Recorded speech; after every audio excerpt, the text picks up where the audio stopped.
Hi, this is The Greatest Story Ever Played. I'm Dan. I'm Jordan. And today we are talking about The Last of Us 2. The biggest game we've reviewed, maybe. Yeah, it literally might be. And probably most anticipated. Definitely for us, I feel like. I've been looking forward to this since the game came out. So, yeah. I'm thinking it looks like it could be a bigger episode, so we'll get into stuff pretty fast. I do have one thing I want to do off top, and then we'll jump in. So we wanted to say thank you to Jacob for becoming a supporter on Patreon. That's super cool. We super appreciate you supporting the podcast in that way. Yeah, thanks, Jacob. That's awesome. Yeah. If you don't know about our Patreon, you can find out about it at patreon.com/thegreateststoryeverplayed. The biggest gist of it, I guess I would say, is for as little as a dollar per month, it'll give you access. It'll make you a patron of ours, and we've got topical episodes that we use where we talk about video games as kind of a, thank you or whatever to our supporters. So we talked about our favorite comedy TV shows recently. We've talked about our favorite Life is Strange episodes, favorite video game franchises, all that sort of stuff. So if that sounds like something you'd like, go check our Patreon out. Yeah, definitely. Sweet. Well, yep. Again, thanks again, Jacob. And I guess with that, we'll jump into Last of Us 2. Sweet.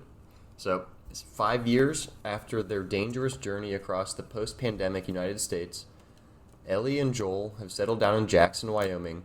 Living amongst a thriving community of survivors has allowed them peace and stability despite the constant threat of the infected and other more desperate survivors. When a violent event disrupts that peace, Ellie embarks on a relentless journey to carry out justice and find closure. As she hunts those responsible one by one, she is confronted with the devastating physical and emotional repercussions of her actions. Awesome. And then, just quick background on the game. It was developed by Naughty Dog, who we're very familiar with. They did the first Last of Us. They've done the Uncharted series. Their games have shown up quite a lot on the podcast. I assume will continue to show up on the podcast a lot as they make more games. They're awesome. Yep. They're good. Go check those episodes out. And before we actually get into our recap, since this is a pretty new game, we figured we should do kind of a non-spoiler review real quick. And then there'll be a point where it's, spoilers from there on out, our full recap, all that stuff. But we did want to give you, I guess, our minor thoughts, I guess, on the game in case you're on the fence about buying it or not. Yeah. So what do you got? What's kind of some of your non-spoiler thoughts? Yeah, so I think it's really hard. I'm going to try really, really, really hard not to say anything spoilery.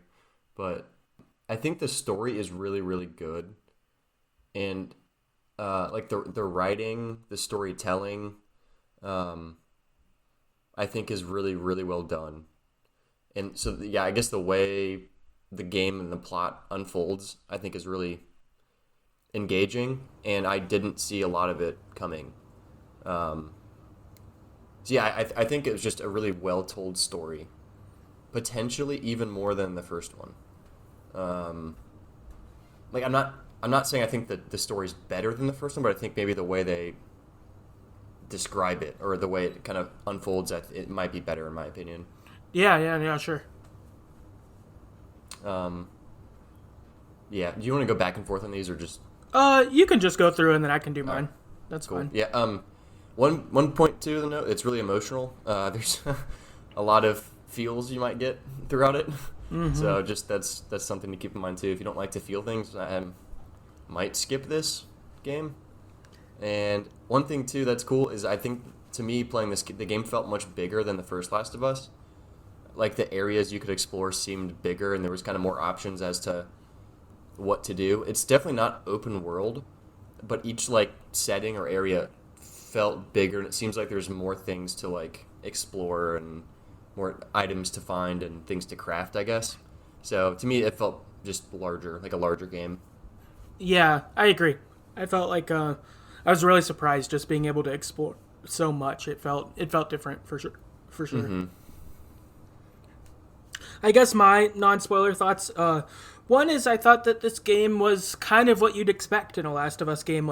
It was pretty heavy, it was pretty violent, I was really engaged with it. Like, that's how the first game was for me, and it was that way again here. I thought about this game like all the time when I wasn't playing it. I had like several dreams about it during like the week or two I was playing it. Like I'd go to sleep and I'd be like, oh, here's how I would like approach this house to get in stealthily or whatever. Like that's just how I thought. So it was like really, really engaged in my like life or whatever, like really in my mind. So, and I've only had the first game and this game are the only games I've ever had that happen with me where it was like so in there in me. But so yeah. That's cool. Yeah, I feel like they're just so... They're not... I mean, I'm not going to say realistic because obviously this isn't happening in the world and probably never will. But it's... Yeah, the way the story is told and the characters interact, it's like this is a real thing that could happen. So it almost... Yeah, it's immersive. It feels very like you're there. Yeah, totally. You're so attached. Yeah. So that's interesting. Yeah, and then my last thing... I think this quite a lot is that you should play the game for yourself. I think that this game has a lot of things that are like really experiential, and that like if you read a summary online or even listen to us talk about it or maybe even watched a playthrough, like I don't know if those would do it justice. A playthrough has maybe a much higher chance because you're experiencing most of it, but I do really feel like there's something to like being the person doing it that went really far in this game that's pretty unique. Yeah, that's a good point. Yeah, so I would say if you have any... Yeah, if you're like on the fence about wanting to play this game, I'd maybe stop once we get to the spoiler section and don't come back until you finish it, because like... Yeah, I think it's worth it. Yeah, I totally agree. I think there's... some of the major plot lines, just reading about it or hearing us talk or watching, like you said, it just won't feel the same. It'll hit different if you're actually the one playing it. So yeah, I agree. I think to get the most out of it, you have to play it. Yeah, and I think that with that in mind, we won't like say what they were, but like I know leaks came out before the game came out, and so I think some of the big plot points were in there, and so people read them and they were like, "This is stupid," and I didn't read them ahead of time, but I sought to avoid spoilers too. Yeah. And I think experiencing them was really good, but maybe if I read it, I would have been like, I don't know about that. So, yeah, I would say very experiential. And if you're like, $60 isn't how much I want to pay for this experience, I just wait until it's whatever number you do feel comfortable with. And like, this game is worth saving until you want to spend the money and time to play it. Mm-hmm. Yeah, that's totally reasonable. I think it's worth playing, but obviously, yeah, $60 is kind of a lot of money. Yeah, if you're someone on the fence. For me, it wasn't. Like, I would pay $60 for this game again. Like, this is like a full stop. I'm glad I paid for it and, totally great with it. But if you were on the fence and you did feel that way, that would be fine. Whatever. Yeah, definitely. Cool. Yeah, so those are our non-spoiler thoughts. We did get some non-spoiler thoughts from listeners, so we'll do those real quick, and then we'll start digging in for real. So first up, we've got Nikki on Twitter who says, "Great story, absolutely beautiful landscape and scenery, and the gameplay is so fun. Love it. A little critique, the gameplay is a little too much fun for a game that's supposed to make you feel bad about killing people." Yeah, that's true. You're supposed to feel bad, but it is pretty satisfying to kill people too. Yeah, I didn't feel that bad most of the time, to be honest. Yeah, most of the time I didn't either. Yeah, I definitely went through and killed a lot of people as much as I could. Yeah. Do you want to continue on Twitter? Said, "The game features two things in abundance, cutscenes and violence. Still deciding if I reveled too much in either." Yeah, there's a lot of good cutscenes, and the graphics are crazy good. Mm-hmm. Daniel on Twitter said, "Change one major aspect and one minor aspect. Everything else was better the second time around playing it. People say it's not fun and the most emotional game they've been through, both of which I disagree with. Still think the first one is better, an 8.25 out of 10 is what he'd rate it." It's pretty good. Yeah. Harley on Twitter said, "Well, it's a need to avoid failure. It's the worst sequel ever for me, but maybe it would have had potential as a spin-off game." So it sounds like, yeah, as a sequel, she's not into it. Yeah, Harley didn't like it. Yeah. Then Prince on Twitter says, amazing. The combat, while clunky due to it not sharing the unspoken control scheme, is satisfying and responsive once you get the hang of it. I agree with that. It didn't feel too clunky to me, but it definitely felt there's a learning curve, I think. Yeah, I feel that. Yeah. Jacob on Twitter said it's breathtaking. Then David said the game took forever to end, so it felt too long, I guess. Fair. Let's Play Baseball on Twitter said it was good, really good. It was dark and didn't go the way I was expecting it to. That's also fair. Yeah, and then Adam on Twitter says, it wasn't exactly what I thought a sequel to The Last of Us would be, but I enjoyed it all the same. It's easily the best looking game I've ever played. The acting throughout was phenomenal. It's definitely my game of the year so far this year. So, yeah, that's what people have. I would say largely pretty positive. Some people ranking really high, others enjoying, and then some people didn't really like it. So, a little bit of a variety of how people felt about this. Mm-hmm.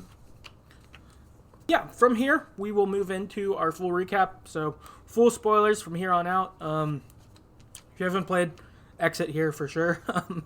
Yeah, we'll jump into our recap. And before we do the recap, we had one question that we thought was worth addressing before getting into it, which is, which weapon was our favorite? I can go first. Man, this is kind of a difficult question.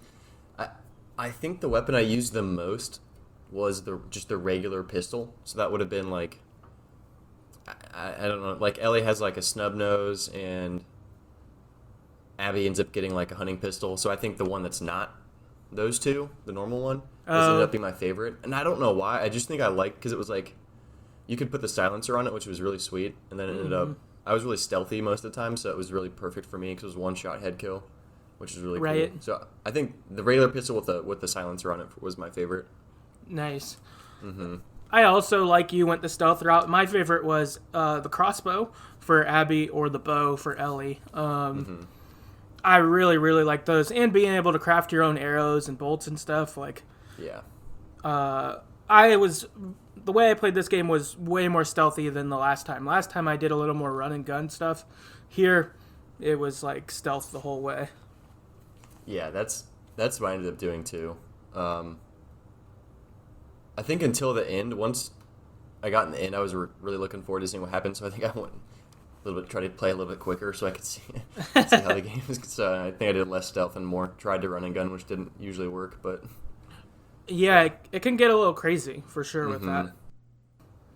Yeah, there are a lot of fun weapons though, for sure. Like boiling it down to those two, I really liked other ones. Like I like the pistol with the silencer, like you. I like the sniper rifle. You know, there are a lot of fun weapons, but I definitely was stealth. Oh, and towards the end too, Ellie gets like that silenced SMG gun that's like an automatic weapon. That shit was really good. Yeah, that ended up being my favorite, but you only had it for a little bit, so it wasn't. It's hard to say it's my favorite because I only used it for a tenth of the game. Yeah, only a little bit. Yeah, that gun was sick. That was pretty dope. That was awesome. Yeah. Cool. So, listener feedback, we've got Connor on Twitter who said, Abby's hunting pistol was pretty slick. Being able to make bullets for it was awesome too. Totally agree. Oh, yeah. Chris on Twitter says the crossbow. So, I think I agree. I also really like the crossbow and the bow. I think those are those are top three for me too. Yeah. Adam on Twitter said bow for sure. Saved up enough materials to fully upgrade it as soon as I got it. Also, you can craft arrows now, which is awesome too. I liked, once it was fully upgraded too, because you could get was it a scope for the crossbow or for the bow and arrow? I forget. The bow and arrow gave you like a range finder. Like it kind of told you how far the person was from you. So I think that was, I don't know if it was a scope. I never actually got that. I just saw the upgrade. So I didn't really upgrade the crossbow either. I liked it kind of how it was. I think maybe the crossbow gets a scope, but one of them, I think it's the crossbow. That was really helpful because then you could just really get people.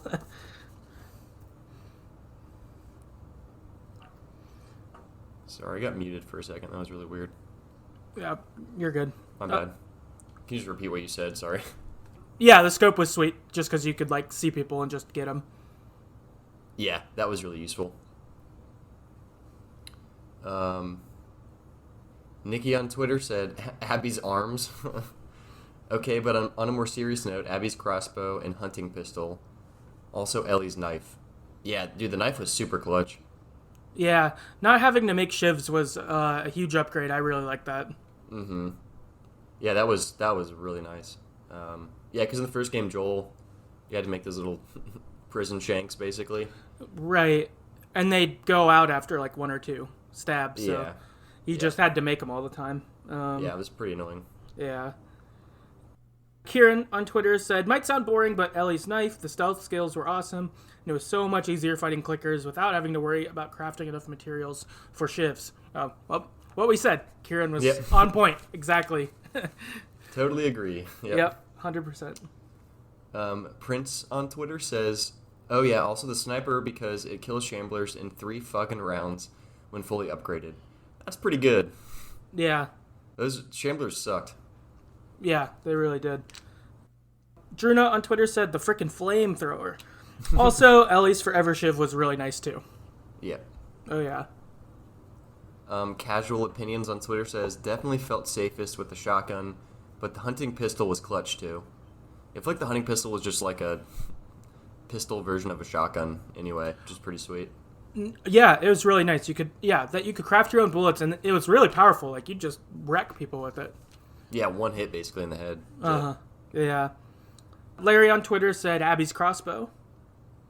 And then finally Bruce on Twitter said Abby's crossbow or hunting pistol. It's a hard choice. So a lot of crossbows and hunting pistols and knives. Yeah. So yeah, a lot of weapons getting the shout out, but yeah, good variety of weapons. I enjoyed them. I even liked that they had different weapons from Ellie and Abby as you played with them, which I thought was cool. Like, it wasn't just the same like standard set of weapons. Mm-hmm. Yeah, that was a nice touch.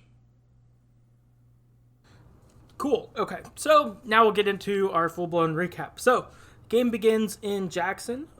Joel is recapping what happened in the first game to Tommy, basically. He's like, we got to the hospital, but they said she'd die, and so I went in there and I didn't let them. And you're like, I remember that. I did that. Yeah, he murdered 50 to 100 people. Yeah, he just killed all the Fireflies, basically.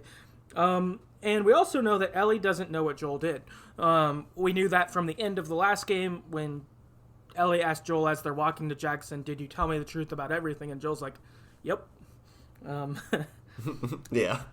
And Tommy says, that's heavy, man, but, I'll keep your secret, like, or talk about it if you want. Either way, like, I got you, bro, kind of thing. Yeah, Tommy's a good brother for sure. Yeah. Then from there, Joel goes over to Ellie's house, and it's a little awkward. Like, you can tell that they're not, maybe as close, or they're figuring it out, maybe. Because Joel's a little awkward. He's like, so, what's up? I was on a run kind of thing, and Ellie's kind of like, I gotta go to bed soon, like that kind of thing. So yeah, like, get out of here. Yeah, so I think it's a little bit of like, she wants more independence, and he's probably like, wait, I'm supposed to take care of you still, so. It's a little weird, but Joel ends up playing guitar for Ellie, and then gives it to her and says, I'm going to teach you to play. I said I would before, like, I'll do that. And Ellie warms up to that and is pretty positive and do it after that, after their kind of initial awkward start. Mm-hmm. Yeah, it feels very much like a dad who hasn't talked to their kid in like 4 years, but now is like back in the picture and they're trying to make it work. That's kind of what it seemed and felt like. But it wasn't terrible. Yeah, it wasn't. You could see that, like, they both sort of were starting to figure it out by the end of their conversation, but at the beginning it seemed a little more distant. So then we get a flash forward to 4 years later. Jessie comes and picks Ellie up from her house. They're talking, and we find out that Ellie and Dina kissed last night at this big dance. And Dina is Jessie's ex, so... like recently, just 2 weeks ago or something? Yeah, pretty recent ex, and so Jesse's sort of like teasing her about it. He's like, man, I thought you might swoop in, but that soon, kind of thing. Like, yeah. kind of thing. So, they're kind of palling around. It's funny. And then they go and see Maria because Maria wants Jesse to relieve Joel and Tommy because Joel and Tommy were out doing a perimeter check and they've been gone a minute. So Jesse's supposed to take over for them. And then Dina and Ellie are going to take the route that Jesse was going to do. Mm-hmm. So do you think Maria's in charge, kind of? Yeah, I think she's still in charge. Because she was in charge last game, so I think she's still the boss. Is this the same? Well, this seems like a different. It's like a different town because in the first game they were like that. Dam? Yeah, you're right. They were at the dam. Yeah, it must be a different town then. Maybe it's a nearby town, and they just relocated, maybe. Yeah, that's a good question. Because you're right, it was the power plant before. But I think it was still in the same area. For some reason, I feel like they were in Jackson then, too. I can't remember. That's a good thing to check. Yeah. But yeah, so she's kind of their leader. It seems like, too, based on this, they're pretty efficient. Like, they have routes to, make sure the land around the city is good and all that. So they seem pretty good. Yeah, it seems like a very safe, well-oiled machine. Like, they get shit done, and it seems like a normal, almost, if there wasn't horses and shit, it seems like it'd be a normal town, like you wouldn't be able to tell there's a pandemic or, a post-apocalyptic world around you. Yeah, totally. On their way out, Ellie and Dina have a snowball fight with some kids. That's kind of fun. Yeah. Getting to know Dina more. From here, Ellie and Dina go onto their patrol, and they make their first stop. And you get more of a vibe of what their protocol is like. So they have like a logbook, and the people who did the check will write checking in, cleared 3 infected, or all clear here, or whatever. And you see that it looks like the spot they went to gets visited every few weeks, kind of thing. So it seems like they're pretty thorough about keeping some wide area of land good, free of walkers, or roamers or whatever. Yeah, I'll probably say walkers on accident a lot, but yeah, zombies away from their border. So that's pretty cool. Just kind of getting a vibe of how things work there. On the way to their second stop, because I think they maybe have 4 or 5 checkpoints they're supposed to hit up before they come home, kind of thing. Mm-hmm. On the way to the second stop, though, there's this huge snowstorm that happens, and they go to another location and just stop inside. They're trapped inside of a different checkpoint, and it's one that a guy who used to named Eugene, who used to be part of their group, who has died since. He I think he had a heart attack or something. But I think he was some older guy. Yeah, older guy. Who used to do this route, but he died. But this was his old spot, a spot he really liked. And so they start kind of roaming around looking for it. They find a generator. They find that he made a bunch of weed in the basement. Yeah, gigantic production down there. Yeah. So he liked to do the checkpoints here because he could grow weed and smoke weed and stuff. So kind of funny. Yeah. And so Ellie and Dina are kind of like, oh, we're snowed in. Maybe we should talk about last night. And Ellie's awkward and doesn't know what to do a little bit, and Dina's pretty confident and that kind of stuff, and so they end up smoking weed and they hook up. They're like, well, we're snowed in, so we gotta do something, kind of thing. Yeah. But it's nice, it's cool. From here we cut away to a new character that we haven't met yet. And you play as a character named Abby. And she's walking around in the snow in the woods. And she's being led by another guy named Owen who wants to show her something. They're walking. As they're walking through the snow, you find out a couple of backstory things. You find out that they used to date, but have since broken up. And now Owen's dating a girl named Mel. And you also find out that Mel's pregnant. So a little backstory on their lives. And then he gets to the clearing and he says, this is what I wanted to show you. And it's Jackson. So you're seeing it kind of from far out. You see Jackson, they found it, and they talk about how they're looking for someone, and they say, well, maybe we could pull up one of their patrols and get them to tell us if this person's here, or maybe we could just go in and find them. So, some intrigues building for sure. Mm-hmm. It seems like their business with whoever this person is not super friendly too. So, yes, yeah, have that vibe for sure. But at this point, Owen heads back to the camp of theirs. He's like, I don't want to keep being out here. We should come up with a plan and do it. But Abby's more like, fuck it, I want to see what I can find out. And so Abby goes off to explore. And as she's exploring, she stumbles into an area with a bunch of infected. And has to fight some of them off, but is running and nearly gets caught by the infected, but Joel and Tommy show up and rescue her. They shoot their way out, and Abby says, "Hey, me and my friends are at this building, this mansion, like over this way. It has walls you could hold up there." And they're like, "Okay, cool, let's go." So they get on their horses and they run off to the camp, and Abby, and they all introduce themselves. So Joel and Tommy say, we're Joel and Tommy. Abby says she's Abby. Abby says her camp is safe, and they'll head back there. We then jump back to Ellie, and her and Dina are laying together talking about scars that they have. And they're like, hey, what's that scar mean? And Ellie shows this acid burn on her forearm that she put on herself to cover up the bite mark from before. And she's telling her the story, and Dina thinks she's fucking with her. Dina's like, no one gets bit and doesn't turn, like, you're lying. Ellie's like, no, I'm not fucking with you. Yeah, it's like a weird thing to fuck with someone about. Right. Then Jesse shows up, which is funny. Yeah. He shows up and runs down, and he sees a bunch of weed and knows that they smoked weed, and they're like putting their clothes on. Yeah, he's like, what's going on here? Yeah, what's going on? And it's one of those things that it's almost like, go away, Dad. Like, Yeah. They're like, fuck off, get out of here. I thought it was funny for sure. Me too. It was really funny. Jesse's really cool.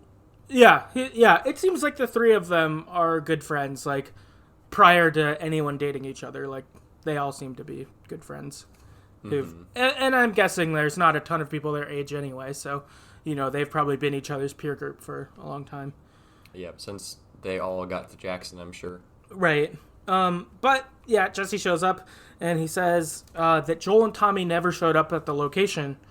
So Ellie and Dina are concerned at this point, and Ellie says we should split up to be able to find them faster. Like, that's not good that you haven't seen them yet, kind of thing.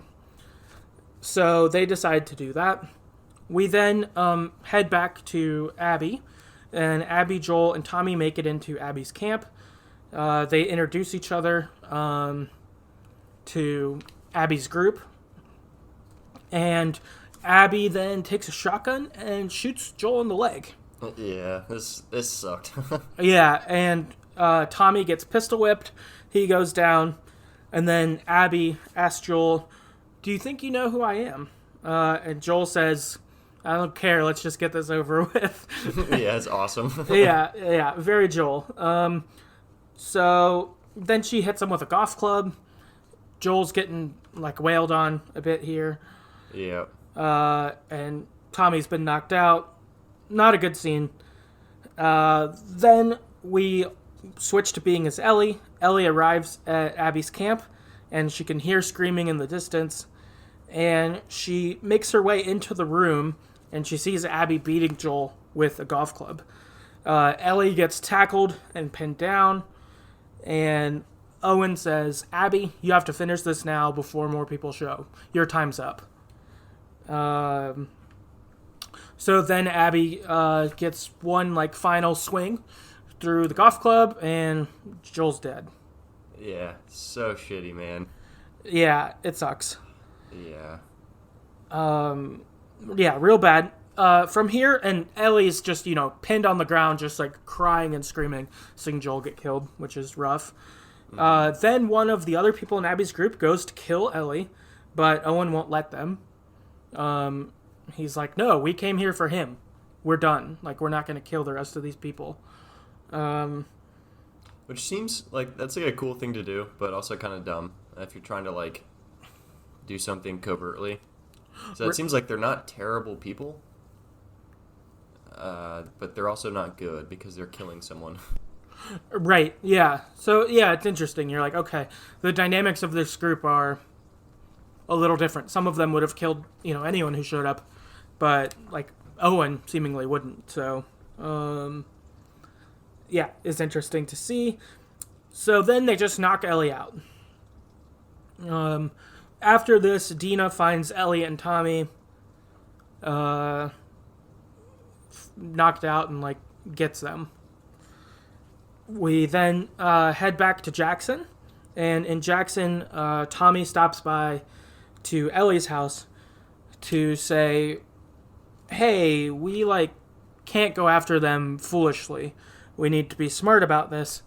We can't, like, send all of our fighters out because that would leave Jackson unprotected, kind of thing. Mm-hmm. Which makes sense. Like, I get it.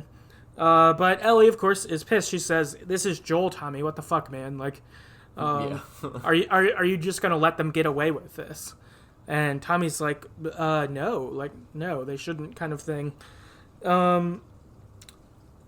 Ellie says that these people are WLF, which is the Washington Liberation Front. So it's a group that they've at least maybe heard of in their area. And they say, I saw these patches on them, like, we should go to Seattle to find out who these people are and see if it's really them, kind of thing. Mm-hmm. So then Tommy says, all right, give me 1 day before you go off and do this. Let me see if I can convince Maria to, let us get more people to do this, kind of thing. And Ellie says, fine, I'll give you 1 day, but then I'm going. After this, Ellie goes and visits Joel's grave. This is sad. He goes, she then goes to Joel's house and picks up Joel's gun and also his watch from his house. You can also, like, look through his house and look at all his stuff, and it's like, dang, man. I did that. It was really sad. Yeah, I agree. It was rough. Then we find out that Tommy had left early. That he didn't give us that day. He used that time to run off himself. Yeah, classic. Yeah, to go do it. And he tells Maria to stop Ellie from coming after him. So he leaves, like, a note and is like, stop Ellie, don't let her come after me. Like, this is something I gotta do, kind of thing. Like, I don't want other people to be at risk. And Maria, talking with Ellie, is like, so I know it doesn't matter what I do. You're gonna go anyway. Like, Yep. Yeah, which is right. And so she's like, I'm not going to hinder you from that. Like, I wish I could send more people, basically, but I'll give you stuff, and if you could bring my dumbass husband back, I'd appreciate that, too. Yeah. Which is fair, so they let Ellie take her horse, along with some ammo, and so Ellie and Dina set off. We then pick up, and this chapter is called Seattle Day 1. So yeah, I think generally, there's 4 days. I think 4 days passed in the game, technically. Yeah, because you can look in Ellie's journal to kind of see what had happened between leaving Jackson and right now. And so then you pick up when you get to Seattle, like outside the WLF's area, or supposed area. So they get there. Ellie and Dina are outside of Seattle, and Dina's speculating on who Abby's group is. Like, okay, who are these people? So she, like, brings up, like, do you think it's, like, the cannibals from last year? Do you think it's the bandits from Pittsburgh? Because you can tell that Ellie has told the journey of The Last of Us 1 to Dina as they've been on this trip. And So then Dina is kind of just speculating, who are these people that would kill Joel, who would come down here to do this, who you guys have interacted with? And Ellie's kind of like, it could be a lot of people, you know. Yeah, seriously. Before I ever met Joel, him and Tommy used to just rob and kill people, so, like, you know, he's made a lot of enemies in his day, so I don't think it really matters who it is. Also, for reference, Abby's group is it's 8 people. So you've got Abby, you've got Owen, you've got Mel, who's Owen's girlfriend. Then you've got Manny, Nora, Jordan, Leah, and Nick. So there was a big group of them when Joel was captured and killed. Mm-hmm. And Ellie saw all of them, too, obviously, when she burst in. So she knows who all of these people are. Or knows what they look like. So then they arrive at Seattle and they see a WLF message that says to stay out or be shot. So no one's allowed in, kind of thing. You get your way inside. You have to open a gate to get inside, get through the walls. So you end up using gas to get a generator open to get inside. Ultimately, once you're inside of Seattle... Oh, I guess also, this looks a lot like Boston, where Ellie was from, or even like Pittsburgh. So it seems like a lot of the big cities basically look the same, where there's like a big checkpoint entrance and like things like that once things got rolling. Yeah, and unlike The Last of Us 1, so this was a quarantine zone, a QZ as they say, but it's definitely abandoned now. And as you kind of go throughout this area, you can read notes and pick up stuff that you kind of get some like lore, quote unquote, as to like what went down here, which is pretty interesting in my opinion. I think it really added a lot to like, oh shit, here's what happened to the people here. Here's why. Here's kind of who the WLF is as you progress. So it's pretty interesting. Yeah, totally agree. There's a lot of interesting things you get to see. With that too, you get to, as Jordan said, explore downtown Seattle. There's a lot of shops you can look at. The one I thought was most interesting is inside the bank. There's like notes that there was a botched bank robbery that happened like day 1 of the outbreak. So there were like some criminals who were like, well, we could rob the bank. Everyone's distracted with this like infected thing. And it goes really wrong and the infected kill them. Yep. Which I thought was pretty good. It was like fun lore as you're going through stuff. Also, there was a music store that was pretty cool too, to go there.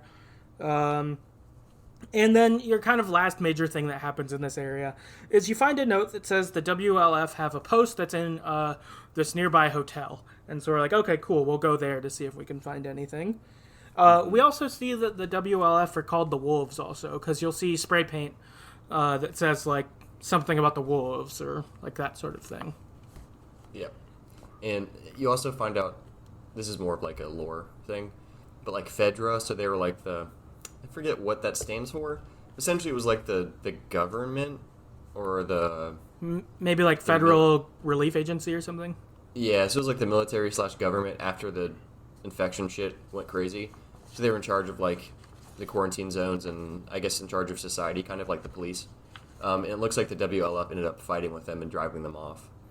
And people probably joined the Wolves from Fedra as well once they lost. Yeah, yep, totally. So from here, you use the gas you've fetched in this time to open up the Fedra gate to be able to get inside the actual, like, city more so, or inside the Fedra city, inside Seattle. Yep. From here, they make their way to the hotel, and at the hotel, Ellie and Dina find Nick and another WLF who are dead and presumably tortured by Tommy. Super tortured. Yeah, super tortured. They're like beat up on the chairs. Ellie explains this torture method that Joel told her about that him and Joel and Tommy used to do, where it was like to find out if someone's telling the truth. Each ask them the same question, and you have them like, point at a spot in the map, and you ask the other person. If it's the same, they're not lying. If it's not true, then if they don't match up, they are lying, and so then you do that. But they're both dead, definitely been fucked up, and they're like, okay, Tommy's probably not too far in front of us, and cool, one of those assholes is dead, 7 left. Yep. which is great. Yeah. So from here, they continue on, and their horse steps on a landmine and gets killed. And Sad. in that kind of aftermath, WLF roll up. Ellie gets captured, but Dina falls into rubble, into like a sunken building below, almost. So, a lot of the buildings around here are fucked up. Some of them are like, have fallen or crumbled down or have giant holes in them or whatever. So Dina falls down and ends up like escaping based on falling. Mm-hmm. Yeah, it's kind of crazy. Yeah, the buildings here are super destroyed.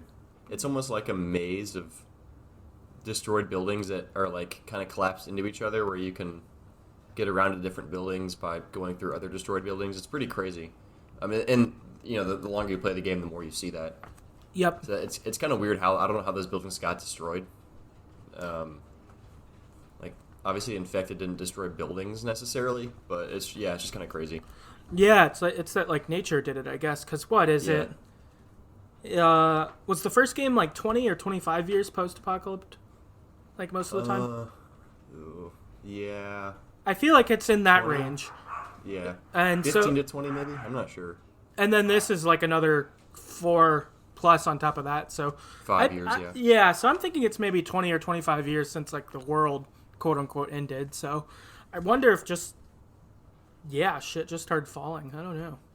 It's kind of crazy. I mean, it looks really cool. Yeah, definitely. Yeah, cool. So from here, Ellie wakes up in a building with Nick, or not Nick, Jordan. Jordan? It's Jordan, yeah. Yeah. With Jordan and another WLF guy.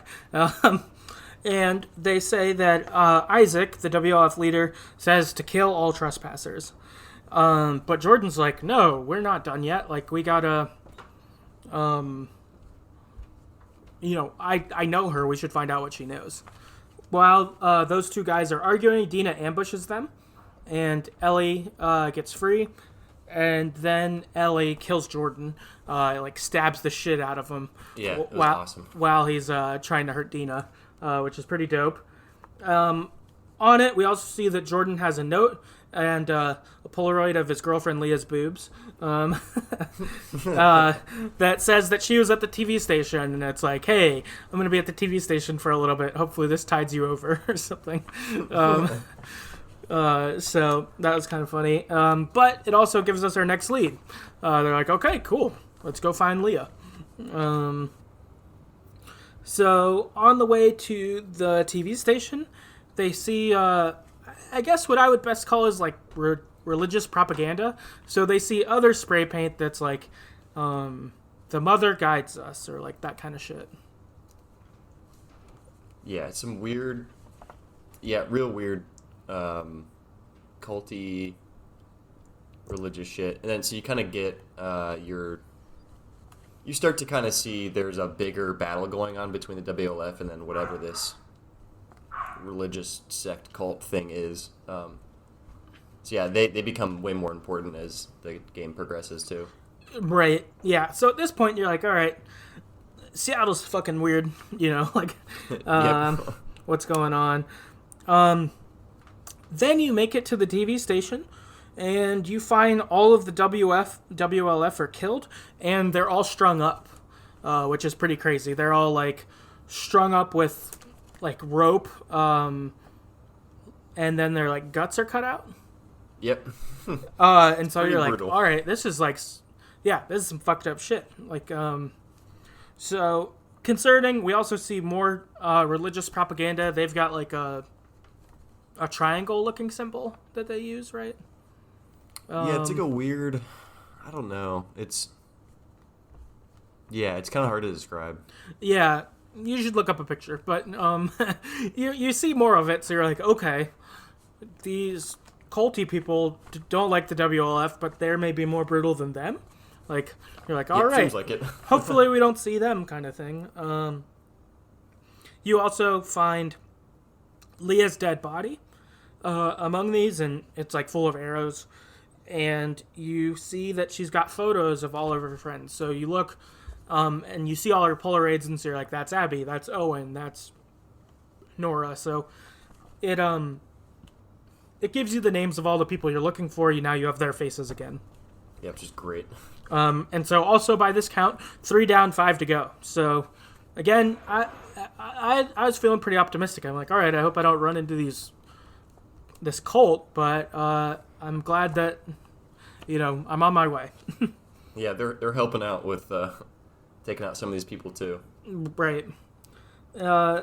Then the WLF show up at the TV station, and you fight them / run away into the train tunnels to evade them.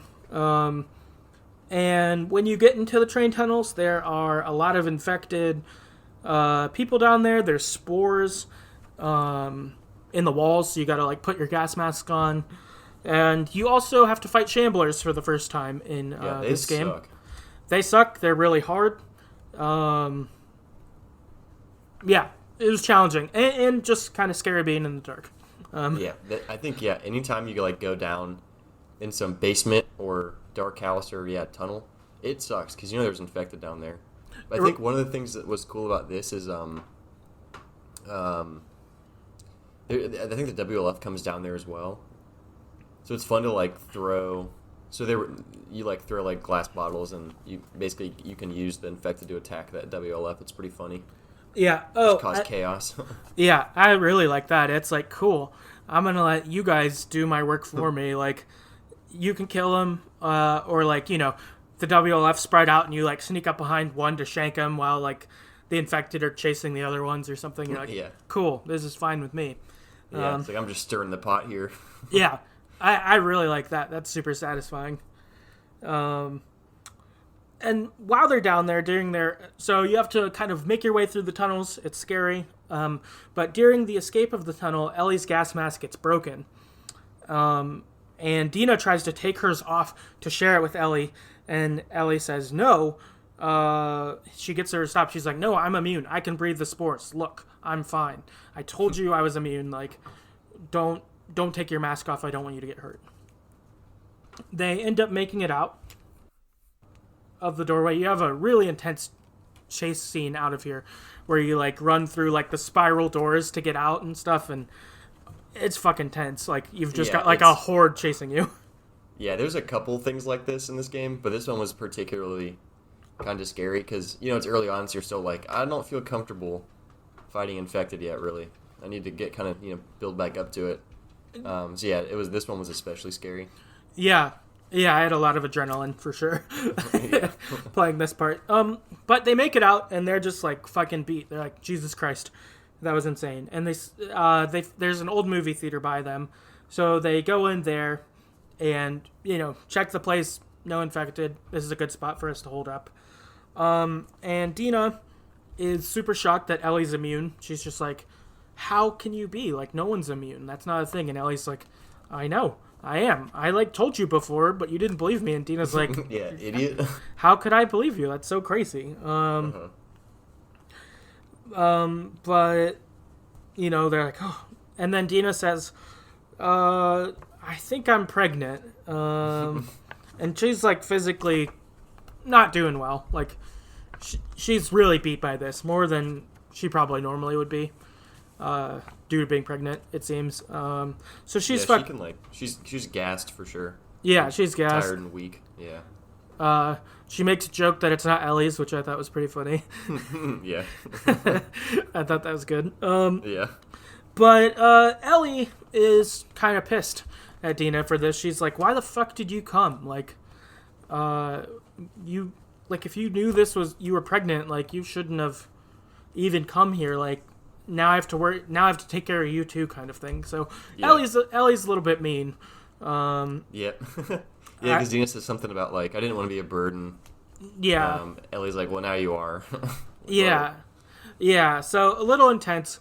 But then Ellie kind of walks off to, I don't know, clear her head, and Dina just lays down and it's like, I need to sleep. I'm fucked up. Yep. So from here we get a flashback of 3 years ago, and It's Joel and Ellie on a trip. And Joel's got a surprise for Ellie. They're walking around talking. And here their relationship is really warm. Like, if you compare it to that first flashback at the beginning of the game where it was a little awkward, this one is like all the warm you'd remember from the first game. When, like, their best times kind of thing. Yeah. They're very clearly, like, we like each other. We're cool. Like, father-daughter type interactions. Yep. Yeah. It's super nice. They push each other into the water, which was funny. Ellie knows how to swim now, which is good. That was the bane of our existence in the first game a little bit. So. Yep. Yeah. Moving those pallets around in the water. That shit sucked. Yeah. That got old after a little while. So they arrive at a museum. And they go through a bunch of dinosaur exhibits. Ellie's thrilled. She, like, loves dinosaurs and is, like, super psyched. That was really nice. From here, they go to a space exhibit. And, again, Ellie's going nuts and loving it because she loves space and, like, knows a lot about it. And you get a lot of good, again, like, father-daughter moments at both of these. Like, Ellie's just so excited about these things and is just telling Joel about them. And Joel's just like, tell me more about this thing you like. It's super nice. Uh-huh. Yep, it's a great... It like... Honestly, I think it adds salt in the wound of Joel being dead. You're like, fuck, man. Yeah. This sucks. But just seeing Joel and Ellie interactions was really good. Mm-hmm. Those are my favorite. Yeah, it's great. Inside the space exhibit, there's like a little rocket ship and in a space shuttle, and they get inside. And while inside, Joel hands Ellie a cassette tape and says, close your eyes. And Ellie does, and it's the countdown from the Apollo 11 liftoff. So it's super cool. It's like 10, 9, 8, gets the liftoff. And it's really cool. Like, she's wearing a space helmet. She's inside a space shuttle. Like, that'd be cool as fuck. For sure. Especially as, like, 14-year-old, 13-year-old that, like, loves space. Yeah, that'd be really crazy. Yeah. And then Joel says, like, happy birthday. And she's just like, this is, like, the best birthday ever. Like, you took me to these two things I love a lot. And it was really nice. From here, they go to explore the museum a little more. And Ellie finds some Firefly graffiti. And then under it, someone spray painted liars really big. Yeah. So there's, just kind of okay, there's maybe some fireflies that are still around, and maybe some people are cynical about them. So that was kind of interesting to see. We then pick back up with Seattle Day 2. The next morning, Dina has fixed the radio that was upstairs, and she's been tracking the WLF all day. Ellie apologizes, and on the radio they hear about one lone gunman who's, shooting their guys. And so they're like, oh, that's probably Tommy, we can go find him. And Ellie goes after him, but Dina stays behind to rest up and to continue tracking the WLF. Which is probably a good call. They're probably both where they should be in this scenario. Yeah, I mean, it's I don't like I didn't like going out by myself. There's just something about having another person to kind of help you stealth take out enemies and shit. But yeah, Dina seemed to be kind of definitely a burden at this point. Yeah, it seems like she could just get hurt out there, so I think it's better to not have her there. Yeah. So they think Tommy is likely in an area called Hillcrest. Ellie goes there. Out here, big things that happen is you find your bow, so stealth becomes big. Also, this is the first time you have to start killing dogs. God, it sucks. Which sucks. I didn't like that at all. I love dogs. Yeah. I didn't like it both in that I don't want to kill dogs and that they were kind of a pain in the ass because... Dude, they were, man. They're always, like, near another person, so it's like if you kill the person, the dog will still come for you. Or if you kill the dog, the person will realize it. So it was like... It kind of gave you a tough 2-on-1 scenario. Yeah, and they added this scent trail thing into the game, which is really cool. It's like if a dog picks up your scent, you can, if you're like in listening mode, you can kind of see or the dog's tracking you, or that it can track you. Because that made stealth a lot harder, because you couldn't just hide from things. You had to like lose the dog's scent trail, or your scent trail from the dog too, which is kind of cool. Yeah, it definitely made it more complicated, which was cool. So then from here, you're like still trying to like figure out where Tommy is, and you get snuck up on by Jesse, who puts his hand over your mouth, and you're like, "Oh, it's you," and he's like, "Yeah, you guys are my friends. I'm not gonna let you do this alone. Like, I'm gonna Go Jesse. Yeah, so go Jesse. That was pretty dope. That he came to join us as well, and so you guys decide to steal a car from the WLF to try to like get some distance, because there's a lot of WLF up here. You have this. Yeah, they're really organized. There's a bunch of them too. You kind of pick up as Dina's listening to the radio. They're a pretty big group that's got lots of weapons, and they got cars, which is pretty crazy. Yeah, they seem to be very I don't know, well disciplined, well trained. Like all of their places, it's like zone 2, zone 4. Like they've got codes for them. Their teams have codes. Like they're smart for sure, and like have shit down. And there's a lot of them, so like if someone needs help, they could just bring hell to you, kind of thing. Yeah, definitely. So it's really good that Jackson didn't send out all their people to go try to find these people, because they probably would have gotten obliterated. That's true. I'm sure if you sent all of Jackson's fighters, I feel like it would be like a fourth or a tenth of these. Like it wouldn't be enough at all. Yeah, I'd say like 10th.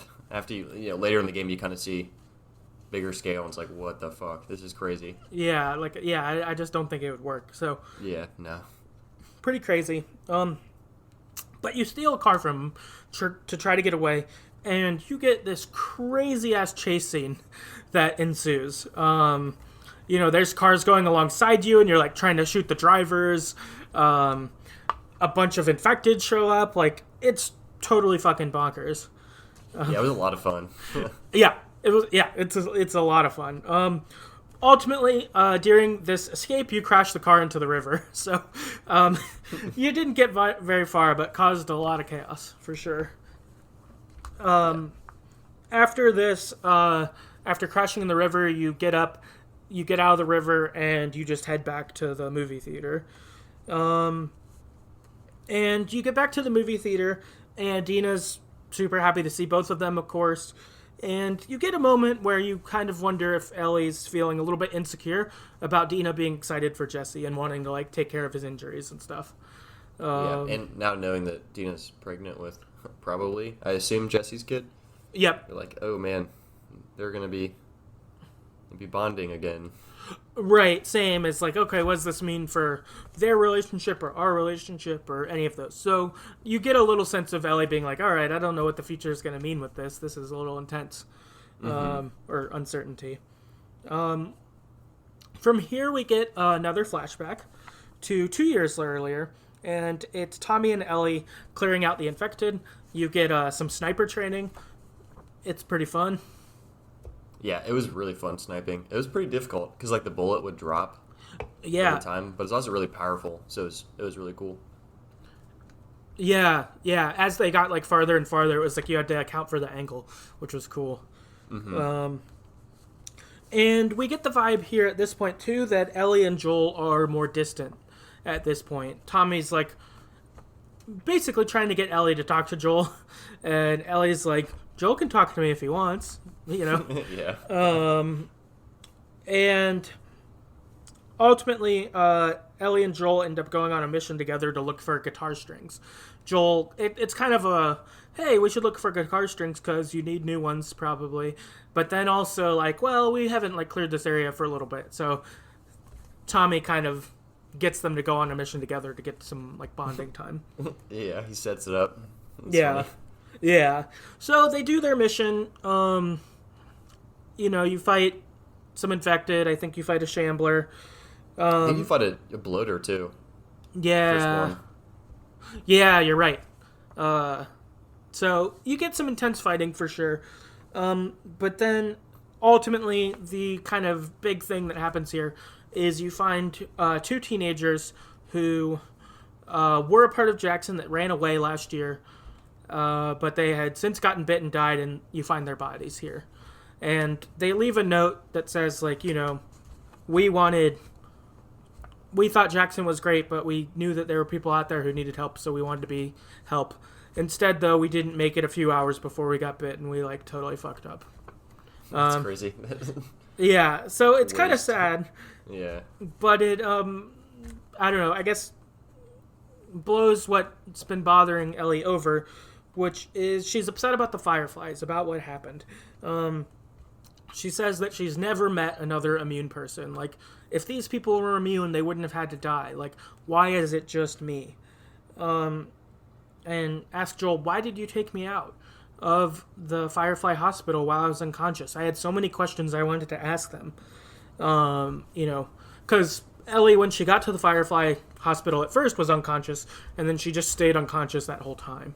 So she didn't meet any Fireflies, she didn't get to ask any questions, anything like that. And Joel's like, it was a waste of time, there's not a cure, I didn't want to waste our time being there, basically. Yeah, just kind of dismisses it and Yeah. tries to end it quickly. Yeah, he just kind of tries to shit on it and shove it under the rug. And be like, it's dumb. We then go back to the present and continue Seattle Day 2. And Dina had found out where Nora is. She is at the hospital. She found out about that from the radio. So Ellie says, I gotta go after her. So Ellie's on her own again. Jesse's staying behind because he's kind of injured as well. So him and Dina will stay behind. Ellie's going to get Nora because she says, I've got to do it now. We don't know if she'll be there later. Like, we need to find these people while we still can. As she is venturing towards the hospital, Ellie stumbles upon the cult killing some captured WLF. So she actually sees them, like, string them up and cut their guts open. That's pretty crazy. It's pretty crazy. And they all wear, like, big robes. Yeah, like leather robes with hoods, almost. Like yeah. big raincoats, kind of. Yeah. They look kind of like, the Emperor's Guards in Star Wars to me. Like, it doesn't cover their full face, but it's kind of that vibe. Yeah, that's fair. But so Ellie sees this happen, and you know, at this point I'm like, Jesus Christ, these people are so frightening. I don't want to be around them at all. Like, yeah, they're definitely worse than the wolves for sure. Yeah, just like seeing things like this, you're like, this is probably worse. Well, they're just more crazy. Yeah, and also they navigate with each other, or like communicate with each other through whistles. So they do talk, but like once you start fighting them, they like whistle to each other to kind of show where each other are without giving away their position as much. Mm-hmm. And so actually, like, fighting them for the first time here is low-key challenging, for sure. Like, I was struggling with it a little bit because I was like, they're pretty fucking good at fighting and like good at knowing where you are. Yeah, and they have like the bows and arrows too, so they're a pain. But I liked this part because the environment, there's a bunch of like tall grass, so it's really easy to hide. Mm-hmm. That was really cool. Yeah, I did a lot of like hiding, stabbing people, and then like gathering arrows and then trying to get the further people. Like it was intense. Yeah, that's like exactly what I did too. From here, we do ultimately make it to the hospital, and Ellie sneaks up on Nora. And she talks with Nora for a second, and Nora's kind of using this time to try to formulate a plan. Like, you don't have to do this, or you can let me go, or like that. And then Nora turns kind of shitty, and it's like, Joel cried like a little bitch. Yeah, like, fuck you, you're dead. Fuck you. Yeah, so she says that and like throws a cart at you to try to run away. So you start chasing Nora through the hospital, and there's like other WF who start seeing you and start like shooting at you while you're chasing Nora, which again is a pretty crazy chase scene. Like, it wasn't as intense as this, but it almost felt like the like Daniel Craig James Bonds, like yeah, you're like fucking running through doors, jumping through windows. Like, it's kind of an intense chase. Yeah, it's crazy. And then I think there's parts where like there's no power, like you can't really see very well, and it gets kind of creepy. Mm-hmm. It's pretty crazy. Definitely a great part of the game. Yeah, it's awesome. So from here, then you get to you run through this door, and it's kind of you have Nora cornered because behind her is just like a big hole in the floor, and then you get to her, but then a bunch of WLF come up behind you, and you hold Nora with like a gun to her and are like, we're not going to do this. And the WLF's like, don't do something stupid. And Ellie's kind of like, fuck you guys, and just jumps her and Nora into the hole. Mm-hmm. and Nora's like, no, we don't want to go to the hole. Like, it's bad down there. You really don't want to do it. I'm immune, so fuck you. Right. So down in the hole, there's a bunch of infected. There's spores. Other WLF show up, and this gives you another chance, like you mentioned before, to get the infected to attack the WLF. Again, A lot of fun. Very Great fun. hobby. Yeah. Yes. Ultimately, in this time too, Nora runs off, and the WLF come down with gas masks. You fight them. Then Ellie ultimately finds Nora struggling up against a door. The spores are fucking her up. And Nora recognizes Ellie as immune. She says, "What? How are you fine?" Like, "Oh, it's you." And Ellie asks Nora, "Oh, were you a Firefly? Is that how you know who I am?" And Nora says, "Yeah, but I'm not gonna, whatever. I'm not gonna give my friends up to you. Like, fuck you, basically." And Ellie's like, "You're gonna give them up. You can give them up the easy way or the hard way." Then Ellie beats her with a pipe. Yeah. This was pretty brutal. I was hoping I could not do it, but it makes you do it. I was super into it.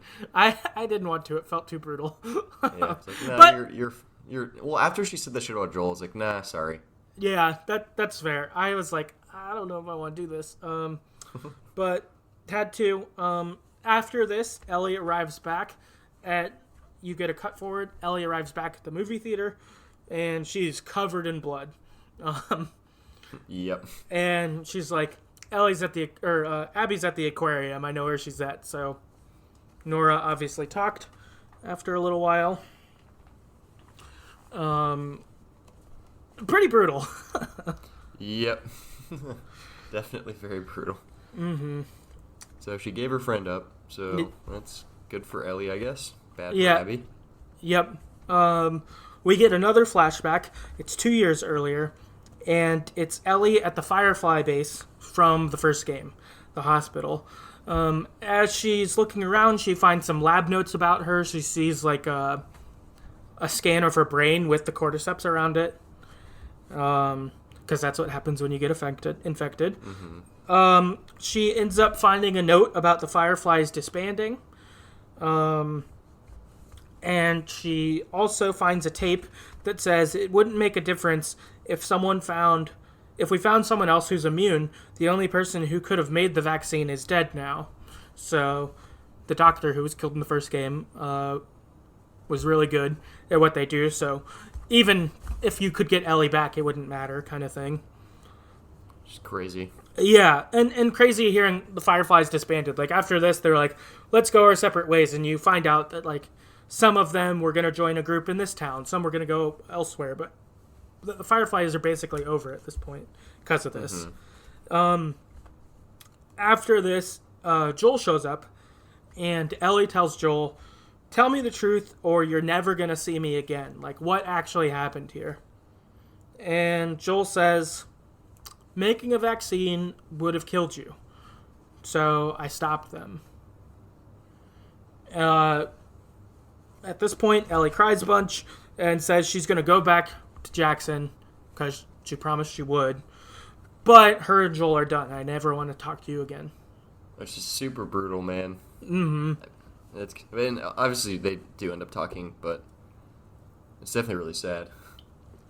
Yeah, it's sad. And I feel like you get it for...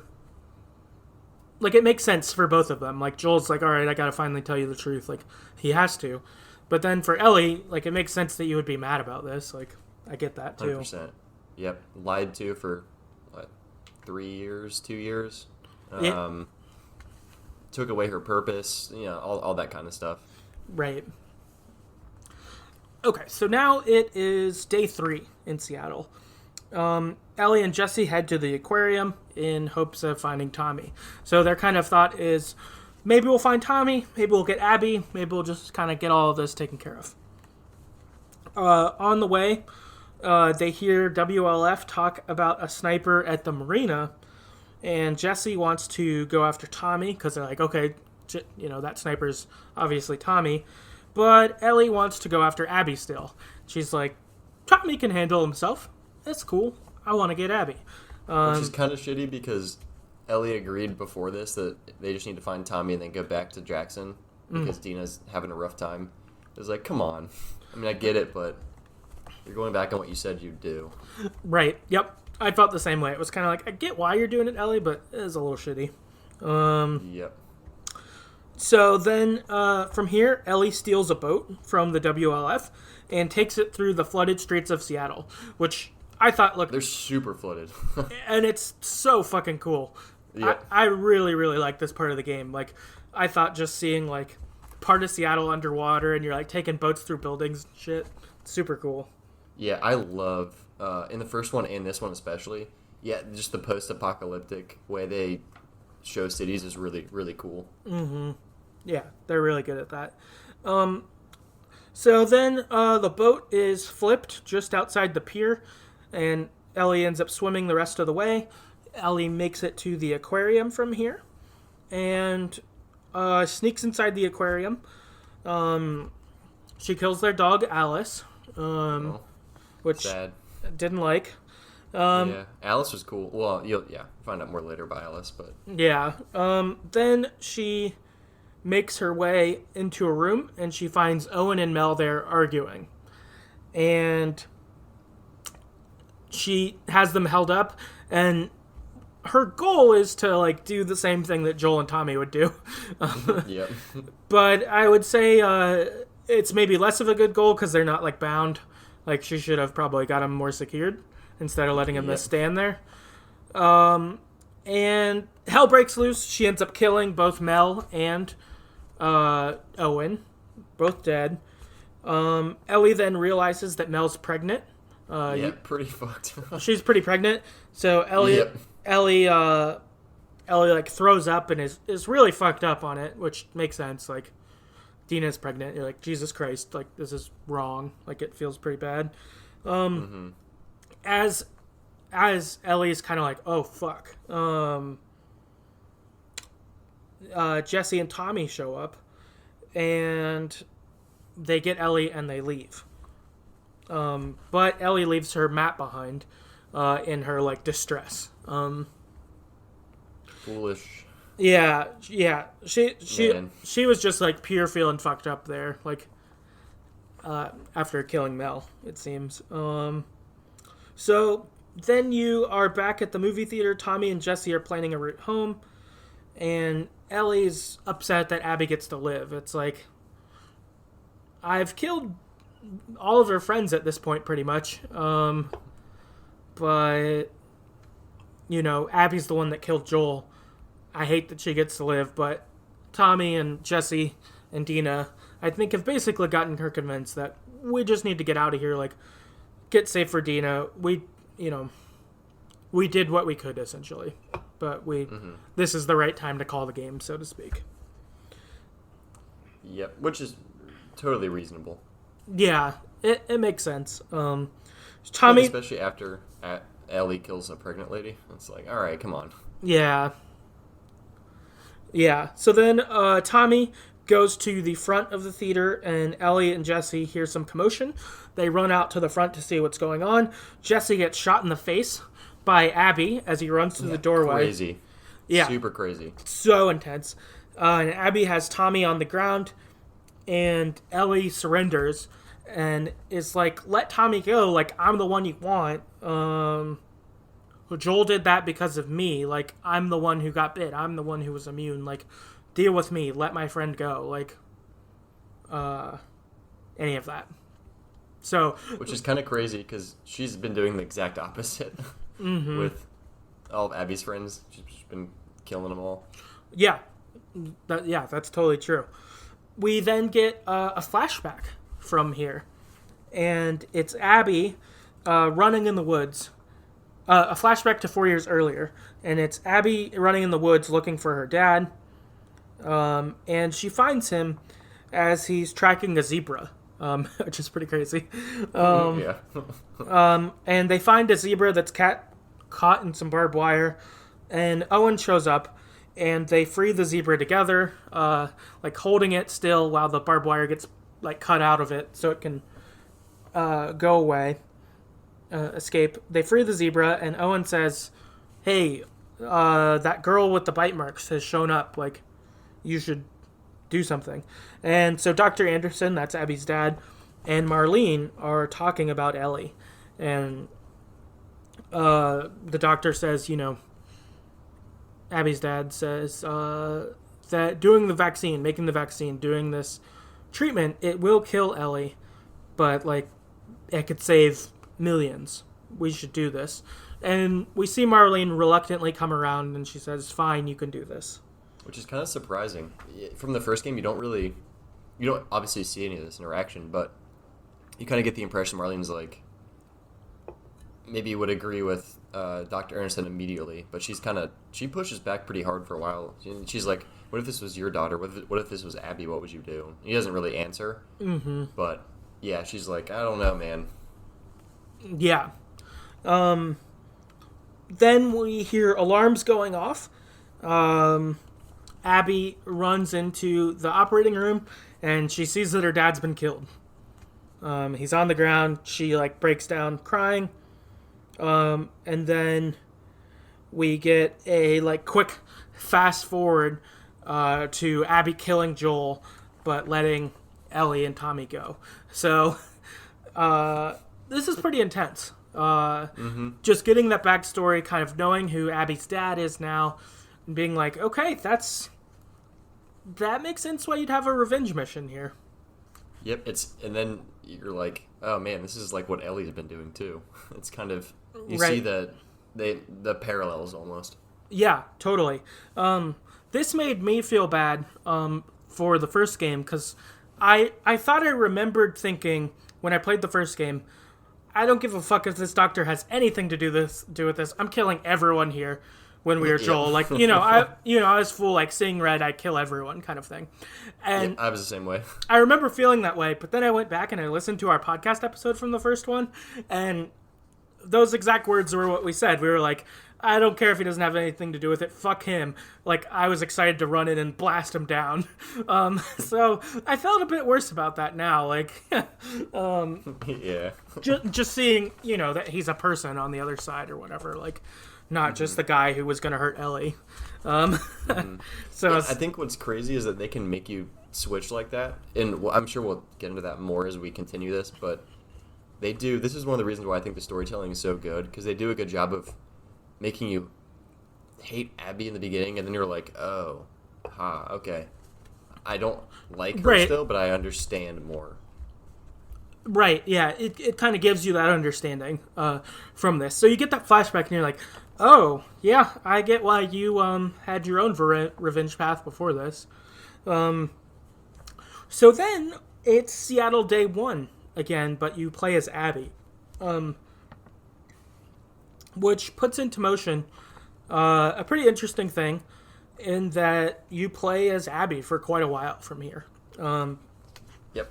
I'd say, like, the game's, 65% Ellie, 35% Abby, maybe? Yeah, probably something like that. It's not half and half, but it's closer to half and half than, like, not.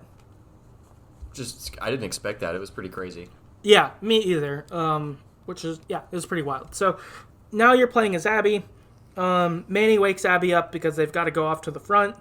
In this, you get to see the WLF compound, which, oh boy, are they, well-disciplined, well-trained, well set up, all of that stuff. Like, their compound's sweet. Yeah, and it's almost like it's in some stadium. But yeah, they have like cows, they have crops, they got different restaurants like you can get like burritos and other kind of shit. It's like I'd want to live there for sure. I mean, it's almost like Jackson, but more advanced, I guess. Yeah, like Jackson's like the country version of the WLF. Yeah, it's so well like set up, and like they've got firing ranges, like they've got all sorts of stuff. It's crazy. And they're super normal too. They're not like evil people. Like they're hanging out. They have families. They have some people that like are doctors. Some are just like probably farmers. It's you kind of get a side of them. You're like, oh shit, this is not really what I expected. Yeah, I expected something more like just people that are fucked up and killing people for fun. Right. Yeah, and that they're not all soldiers, right? Like there's Manny like cuts in line. And he's like, "Oh, we're going to the front. We're soldiers. Soldiers get first dibs on food or something." Which and they're like kind of like, "You're being a dick, dude." Like Yeah. But even that's a thing. Like so there's people who have roles that aren't at the front necessarily, which is kind of crazy. Like just that they've got a pretty reasonable society set up, it seems. Yeah, definitely. So that's pretty wild. You also learn the WLF slogan, which is what the first person says, "May your survival be long," and the other person replies, "And may your death be swift." So it's sort of their little saying that they say back and forth when they like say goodbye. I was super annoyed whenever people would say this. I'm like, shut up. It's kind of culty. I don't know. Yeah, I kind of liked it, but yeah, I'd agree though. It is sort of culty, but I kind of liked it as like the thing they developed for some reason. Yeah. So then from here, they get ready to head the front, and they find out that Mel is joining them. Manny tells this to Abby. Abby is not stoked about this because she doesn't really like Mel, and that they haven't... Assuming because she's Owen's girlfriend now. That's probably one of the big reasons. Yeah, the vibe I get is that it was maybe sort of a mutual breakup for Abby and Owen. Like, this is my theory. It doesn't get said, but I kind of wonder if Owen was like, Abby, you're like too consumed with like wanting to kill Joel. Dating you's kind of hard. Yeah, I would assume that's the impression I got too. Yeah, so I wonder if Owen kind of finally was like, called it off, and now he's dating Mel, and I think Abby's kind of got this... Yeah, that you date Owen, but also that, like, it doesn't seem like Mel's ever been, like, big on Team Abby after dating Owen either. Like, yeah. So, sort of thing. And also, Manny says that, Mel's a medic, like, she's not used to violence like what we did to Joel. Like, it makes sense they would fuck her up. Like, you should, cut her some slack, basically. Yeah, Manny seems really cool. Like a pretty reasonable, fun guy to be around. Yeah.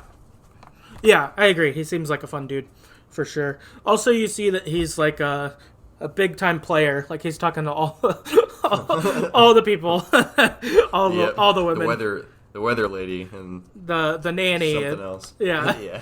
And Abby's just like, Jesus Christ, like... Yeah, it's funny. Yeah, it's kind of funny. So while they're driving to the front, they get ambushed by scars on horses. And again, this is a pretty cool, I would say, like, chase scene moment. You're, like, shooting from the truck at scars on horses. The scars are the cult. Yeah, I was going to say. We find out that's what their name are. Or that's what the WLF call them. Yeah, because they're called I think their official name is the Seraphites. Yeah. But they have these weird... They're called scars because they have like this weird... Looks like they all like cut their faces. Kind of like the Joker in The Dark Knight, but not as like gruesome. It's more just like a little indent. Yeah. On both sides of their lips up to like where their sideburns would be maybe. So yeah. They just distinguish themselves like that. Yeah. So yeah, this is kind of crazy having that go down. You get ambushed. You ultimately lose your car in this. And so Abby, Manny, and Mel make their way through buildings to try to find their way out. They also fight some scars along the way. At a gas station, they get surrounded by scars, and it's looking a little questionable. But then the WLF show up in cars and just like mow the scars down. And Yeah, it's pretty sweet. it's pretty cool. And they jump in and they make it to the forward base. And when they get to the forward base, there's a lot of people there. There's a lot of commotion going on, and and Abby and Manny are supposed to report to Isaac. On He's their like the leader of the wolves.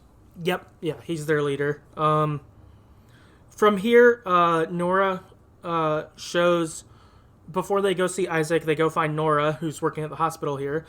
And Nora shows Abby and Manny that Danny is dead. And Danny was a guy who was on patrol with Owen last.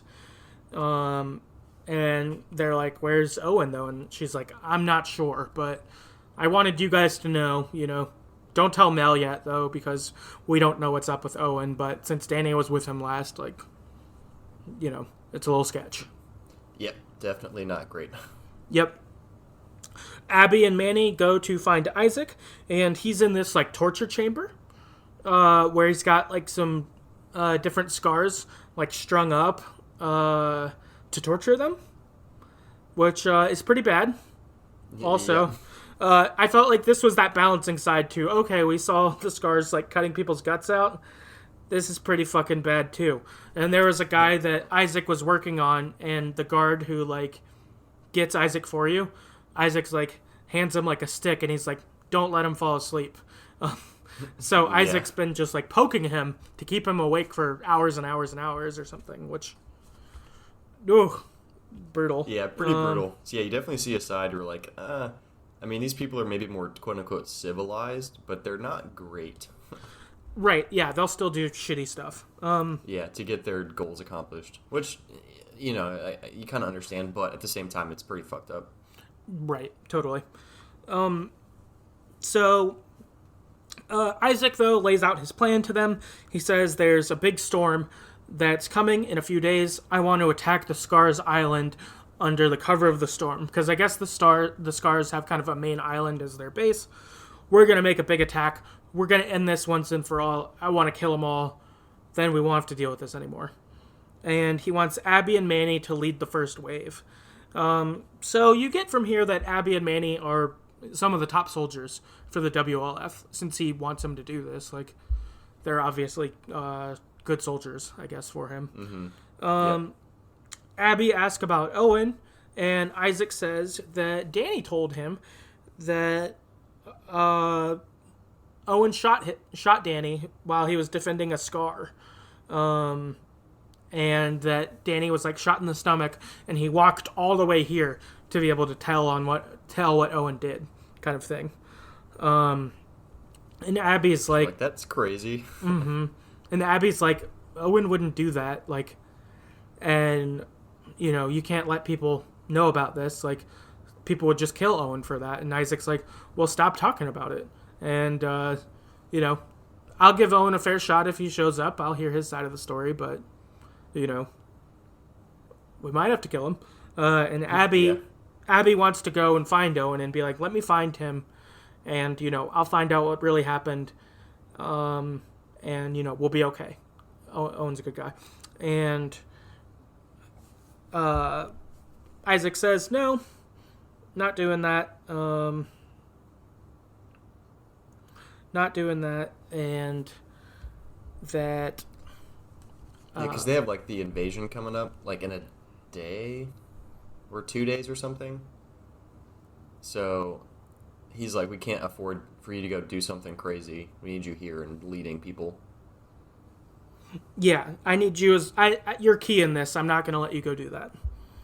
Which makes total sense. I think Isaac's probably the more sane right one here. At the same time, I'd probably want to find my friend, but...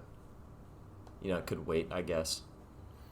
Yeah. It makes sense for both of them. I agree. We get a flashback of 3 years ago. It's Abby and Owen hanging out on a Ferris wheel. And Abby hates heights. And while they're talking, it's clear that they're dating at this point. So things are still good for them. And Owen jumps off of the Ferris wheel into the water below. Abby ends up jumping after him. And Owen takes Abby to the aquarium. They explore it together. It's a pretty nice date overall. Some of the fish are still in the aquarium. It's pretty cool. Good backstory. Yeah, it's a really cool spot. Yeah. And the last main thing that happens is Owen wonders if all scars are bad, kind of thing. Can they all be bad? People are people, just because they're in this group doesn't necessarily mean they're evil. And Abby's like, yeah, don't say that back at camp. That's not... Yeah. And then Abby reiterates that I still want to get Joel, after what he did. Hopefully we find more news. Yeah, and Owen's kind of eh. He's not totally against it, but he's kind of maybe. Yeah. So he's kind of moved on. Yeah, I think he wants to kind of move past it. We jump back to the present, and it's still day one. And Manny helps Abby get out to go to kind of sneak out to be able to go find Owen. And Abby kills some scars on her way out. And then ultimately Abby gets captured by some scars, which is pretty intense. Yeah, there's some big scars, man. Some of these big guys with big pickaxes almost. Mm-hmm. So yeah, they're pretty crazy. Yeah, totally. Then we get another flashback to 4 months earlier. It's Abby.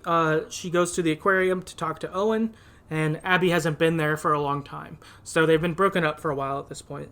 And she finds out that Owen and Mel had their 1-year anniversary, and there's Christmas stuff all over. But Abby is excited because she's gotten a lead on Joel.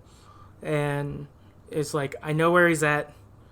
I've already talked to our crew. Let's go get him. And Owen's like, all right, fine. We can go get Joel. Yeah, he's kind of reluctant, but I think because Abby was even Mel's down. He was like, okay, fine. Yeah. I think that yeah. We then pick back up with Abby. Still day one. And Abby's getting prepared to be hung and gutted. So this is really fucking intense. And we see Yara get brought forward by the scars while Abby's about to get strung up. And the leader who was about to gut Abby says to clip Yara's wings. Which means to hammer several key joints in her arm and basically shatter her arm.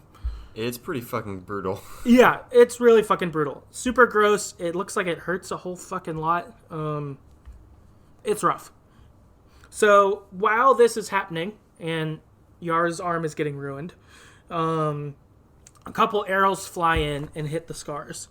And during the distraction, Abby grabs the scar who was closest to her with her legs and has her kind of in check and is choking her out with her legs. Yara comes and kills the scar with a hammer and puts it through her head while Abby has her locked up. It's pretty sweet. Yeah, super intense. The person with the bow comes out and their name is Lev, and he cuts Abby down. Yara says, cut Abby down, cut her down. She helped us, don't leave her. So the three of them team up to escape and fight infected on their way out.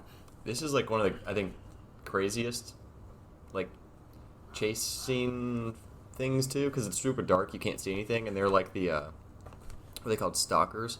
Yeah, those are the worst, man. They're you can't really hear them in listening mode or see them, and they'll just come out at you from behind, and there's always a bunch of them. This part sucked. Yeah, and they crawl around, so they move a little faster and differently. They're not all standing, kind of thing. Yeah, they're shitty. Yeah, they suck. And you only have a hammer, so you don't even have a weapon you would want. Yep. So Abby, while she's talking with them, says she's never seen scars go after scars before. And Lev says, we're called Seraphites, and they came after me because I shaved my head. And Abby's kind of what? She's why'd you do that? And he's I wanted to. I'm okay. Yeah. So Abby gets Yara and Lev to a safe spot and makes a splint for Yara. And so they're in like a mobile home, in like a group of mobile homes, basically. And gets her posted up there and is like, hey, this spot's patrolled a lot. You should be gone by the morning, but I'm going to keep going and looking for my friend Owen. So after this, Abby continues to the aquarium. She gets there and she finds Owen. And she says, and while she's talking to him, she's like, so what about Danny? What happened? And Owen's like, yep, I did shoot him. There was a scar that I couldn't kill. I like came up to him and like the look in his eyes just like made me freeze and I couldn't do it. And Owen says I just couldn't do it. And then, Danny killed him, and then Danny came at me. The gun went off. I didn't know which one of us was hit. It was Danny, and so then I just run off. But Owen says that he wants to go to Santa Barbara because he heard that there might be fireflies regrouping there. Like, I want to start a new life. During this talk, they get aggressive with each other, verbally and physically. And then they go from, like, hate you arguing to, like, hate you sex. Yep. So that was a little wild. And then Abby has a nightmare. After this, they go to sleep, and Abby has a nightmare about Salt Lake City. So you see this as a recurring nightmare for Abby, where she's running into the doctor's office, but then sees something else bad happening besides finding her dad dead. Yep. And so this one was of Lev and Yara being hung up. So the next day, she wakes up, day 2, and she goes after Lev and Yara. Because she's like, I can't just, like, leave them. I gotta get them somewhere safe, basically. Yeah, so she goes back to the mobile home trailer thing. Yep. Where they were hiding. Yep, so heads back there. She gets there, and there's a couple dead scars. She also has to kill some scars on her way there. She gets there, Yara's not doing well, so she takes them back to the aquarium. When she gets to the aquarium, Mel's there also, and Mel makes Abby a list of supplies as to what you would need to be able to actually work on Yara's arm. Yeah, at this point, they're, like, for sure going to amputate it, because it's done, basically. Right. But how could you amputate it without, like, getting infected, essentially? Yeah. Owen's like, let's just cut it off and cauterize it. And I was like, no. Right. Yeah, it sounds like it's, like, too intense, basically. So Abby and Lev will go to the hospital to get the supplies. Lev says that the scars have bridges that are built up really high.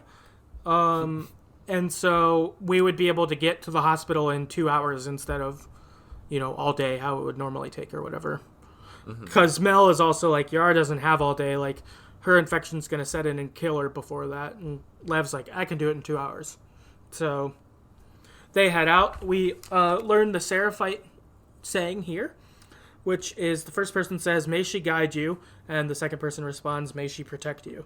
So similar saying to the WLF. They have, like, their weird phrase. See, I guess you kind of see they continue to kind of paint, like, similarities between the two groups. Yeah. Yeah. I wonder if you're in a post-apocalyptic group, you have to have a saying. Maybe that's a rule. Yeah, it seems like it. It's in the handbook for sure. Yeah. It's like Rule 10 of the post-apocalyptic handbook. So, from here, Lev and Abby continue on. They go across the sky bridge, and it's really high up. It's crazy. Yeah, that shit sucked, dude. I didn't like it. Yeah, I felt for Abby. I felt nervous doing it. Didn't like it either. It's intense. It is very genius by the Seraphites. I'll give them that for sure. It's a good idea, but it's intense. They're making their way, though, across it, and they ultimately fall off into off the bridge, but they fall into a pool below, so they got kind of lucky. And from here, they get to the hospital. Outside the hospital, Abby says, Lev, you stay outside. Obviously, they would hurt you if they saw you. But I'm going to Abby's kind of thought is, I'm going to go in the front door and, grab the supplies and leave. She thinks she's going to be able to just kind of blend in and it'll be fine. Yeah. Which it's not crazy. Yeah, it's not the worst idea. Inside the hospital, Abby tries to say that Isaac had wanted her there to get some medical supplies. But the other WLF are sort of suspicious. Like, this stuff's already supposed to go to Isaac. What do you mean? And they figure out that Abby's lying, and she gets handcuffed. And they've got her locked up. Nora shows up, though, and unlocks Abby and says, the supplies are gone, but you might find some supplies in the bottom floors of the hospital. Those have never been cleared out. And Nora says to be really careful on the bottom floors, because in the bottom floors, that was like ground zero of the apocalypse. Like, it broke out there. That's where infected people were going at the beginning. It's super crazy, and you definitely see it is fucked. Yes. This is probably the creepiest area in the game. There's like no power. There's lots of infected. Yeah, there's other stuff. Yeah, but it's fucking brutal. Yeah. So Abby heads in, and you search the bottom floors, and there are a lot of infected. It's really overgrown. There's spores. Like, it does look like no one's been there in years. Like, it's super fucked. The biggest highlight down here is you have a giant boss battle with the Rat King. It sucks. Which is exceptionally gross and was really fucking hard. Yep. I died 10 times, 15 times maybe. I died more in this one part than the whole game. Yeah, same. And I struggled at it enough that I had to lower my settings and like make it easier. Like, I was playing on I wasn't on the easiest mode, but I was in like between easy and normal. Maybe like the light. Was it light? Yeah, I think, because there's light, very light, medium, something. Yeah, maybe normal's after light. I think I played light, but for this part I had to switch it to very light because I was fucking struggling. There was a brief moment when I was playing this part where I was like, I might be fucking stuck. Like, what am I gonna do? Like, am I gonna watch? Am I gonna have to watch the rest of the game? Like, I was. But I figured it out. I finally beat the fucking thing. Rat King sucks ass. It's So a Rat King is a bunch of infected who are stuck together to make one giant infected. It was nuts. It's super hard, super gross. I hated it so much. But you did it, and you get the supplies. You make it out of the hospital, you find Lev, and he says the WLF are looking for you, so not great, but you manage to steal a boat and head back to the aquarium. Back at the aquarium, Abby and Lev are in the waiting room, and Owen comes out and says that Lev can go in and see Yara. Abby says that these people were just kids. Like, I had to save them. Like, I couldn't just let them die, kind of thing. And then she asked, what happened to us? Like, as Fireflies, we were altruistic. We wanted to do the right thing. Like, what happened, kind of thing. Mm-hmm. And then Owen says, maybe we stopped looking for the light, which is a Firefly saying. Yeah. So yeah, they got their. They had theirs covered. Their slogan too, yeah. Yeah. Which I think their slogan's the best for sure. Yeah. Most normal. Yeah. And fits with their alliteration or their like mascot, so to speak, of the Fireflies. Like, Fireflies get off light. It at least it makes more sense at least with that too, for their theme. We move then, and it's day 3, and Abby can hear Lev and Yara arguing. Mel comes and talks to her and says that Owen invited them to Santa Barbara, but Lev doesn't want to leave Seattle. And Abby comments that she's surprised Mel didn't try to talk Owen out of going to Santa Barbara. And we get this interaction that I thought was worth highlighting. Do you want to be Mel or Abby? I'd be Abby. That's fine. Okay. Okay, so Mel says, I'm Mel. Then, actually, I'm going with them, but not if you come. What? He may fall for your little act with these kids, but I don't. There's nothing to fall for. Isaac's top scar killer suddenly had a change of heart. Nothing to do with Owen, right? I haven't always done the right thing. You're a piece of shit, Abby. You always have been. I'm done with you. You want to do the right thing for these kids? Get out of their lives before you screw them over too. So this is mean. Yeah, really mean. It seems like Mel maybe found out about Owen and her. Yeah, maybe. That could be true. Yeah, and I guess maybe just that she doesn't like Abby, like, at all, seemingly. Well, it seems like they were friendly, sort of, like earlier on in the game. Yeah. But, so it makes me think something happened since then. Yeah. Which, something did happen. She probably found out. I mean, who knows? We will never find out, but right. Yeah, just a thought. No, that's possible. So Abby and Yara kind of check in on each other. Yara says that Lev doesn't want to leave because their mom's still with the Seraphites. Yara says that their mom is very devout, though, and would hurt Lev. And then Abby mentions that she heard the other scars call Lev Lily. And Yara says that Lev, when he told her how he felt inside, that she wanted Lily to stay Lily and not be Lev. But then Lev shaved his head and to be like the men do, and ran off. And this was prompted by Lev wanted to be a soldier like Yara, but Lev got assigned to be one of the wives of the elders job. Yeah, not up history. Yeah, fucked up situation for sure. And Yara, you can see, has kind of changed her view on all of this and is very supportive and protective of Lev. And you see Abby being like, that's tough, like Lev doesn't deserve that, basically. Mm-hmm. Totally. Yeah, so good backstory there.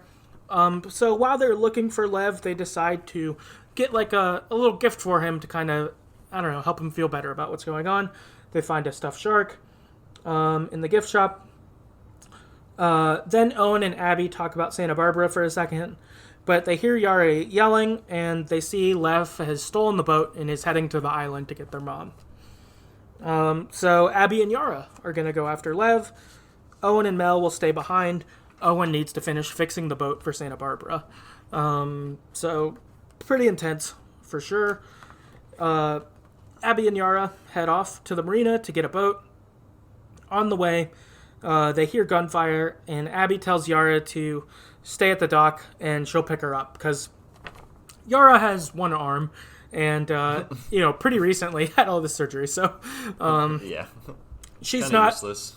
Not top fighting position. Like, she can help some, but, like, if it's, in the middle of something big, it'd be better if she wasn't there. And Abby runs into Manny, who was after a sniper who's out there. And so they team up to take this sniper out. As they're going there, Abby and Manny corner the sniper in a room, and there's a door on the left where the sniper's cornered, and they try to go around to the right to kind of break in from the other side. While they are going up, the sniper sneaks up and shoots Manny in the face, and through the back of his eye, or the back of his head, and goes through his eye. It's crazy. Yeah, it's nuts. All of his blood gets all over Abby. Abby goes after the sniper, and it's Tommy. They fight on the dock, and while they're fighting, Yara shows up, and they push Tommy off the dock into the water below. They're like, fuck, we got out of that, but... Yeah, so you start to see their stories intersecting, which is crazy. Yeah, crazy. Also, at this point, as the player, we know all of Abby's friends are dead now. Manny was the last one. Yep. So, pretty intense. They take a boat, and they head to the Seraphite Island. They get there, they find Lev's boat, and when they arrive, the Seraphite warning signal goes off. The WLF are attacking. And so from here, you deal with quite a bit of chaos. Yeah, it's crazy. Yeah, so you first fight your way through the village, fighting Seraphites. At the house, you find that Lev has killed his mom in self-defense. That she went after Lev, and Lev had to kill her. But Lev ends up joining Yara and Abby, and they head to Haven to get a new boat, because, which is kind of the main, town among their island, basically, where boats would be. While they're going to Haven, the WLF come in contact with them. One of them stabs Yara in the chest, and she goes down. And Abby and Lev get captured by the WLF. And Isaac is there, and Isaac wants to shoot Lev, but Abby stands in front of him and is like, "No, don't shoot this kid." And while this kind of standoff is going, because Isaac's like, "I got time. Tell me your piece, whatever." And Yara pulls her gun out and shoots and kills Isaac, and this causes enough of a diversion for Abby and Lev to escape from the WLF. Mm-hmm. And then at Haven, this is where we get total craziness. Everything's on fire. Seraphites and WLF are fighting each other. It's totally nuts. Super bonkers. You're basically killing some of them along the way while they kill each other. It's totally insane. Yeah, it's kind of like the when you're in the tunnels and you sit infected after the WLF, but it's more like I just went up behind them and slit their throats and then kept going. Yep, same. You end up having a boss fight with a giant Scar with a pickaxe. God, this guy sucked, man. He just would not die. Yeah, he was hard too. I died a bit here also. Yeah, I did too. But ultimately, you do kill him. You find a boat and you escape. You make it back to the aquarium though, and you find Owen, Mel, and Alice all dead. Yeah. And Lev finds Ellie's map, which has everything on it, including the movie theater where they're at. So then, as Abby, you head to the movie theater, and you and Lev sneak up on Tommy. Jesse and Ellie walk out. Abby kills Jesse. Ellie reveals why Joel killed everyone. It's just me. Let Tommy go. So now we're, back at present timeline. Yep. Except on the other side, which is crazy. And Abby says, you killed my friends. We let you live, and you wasted it. Abby goes to shoot Ellie, but Tommy tackles her. Lev then shoots Tommy in the leg with an arrow, and Abby shoots him in the face.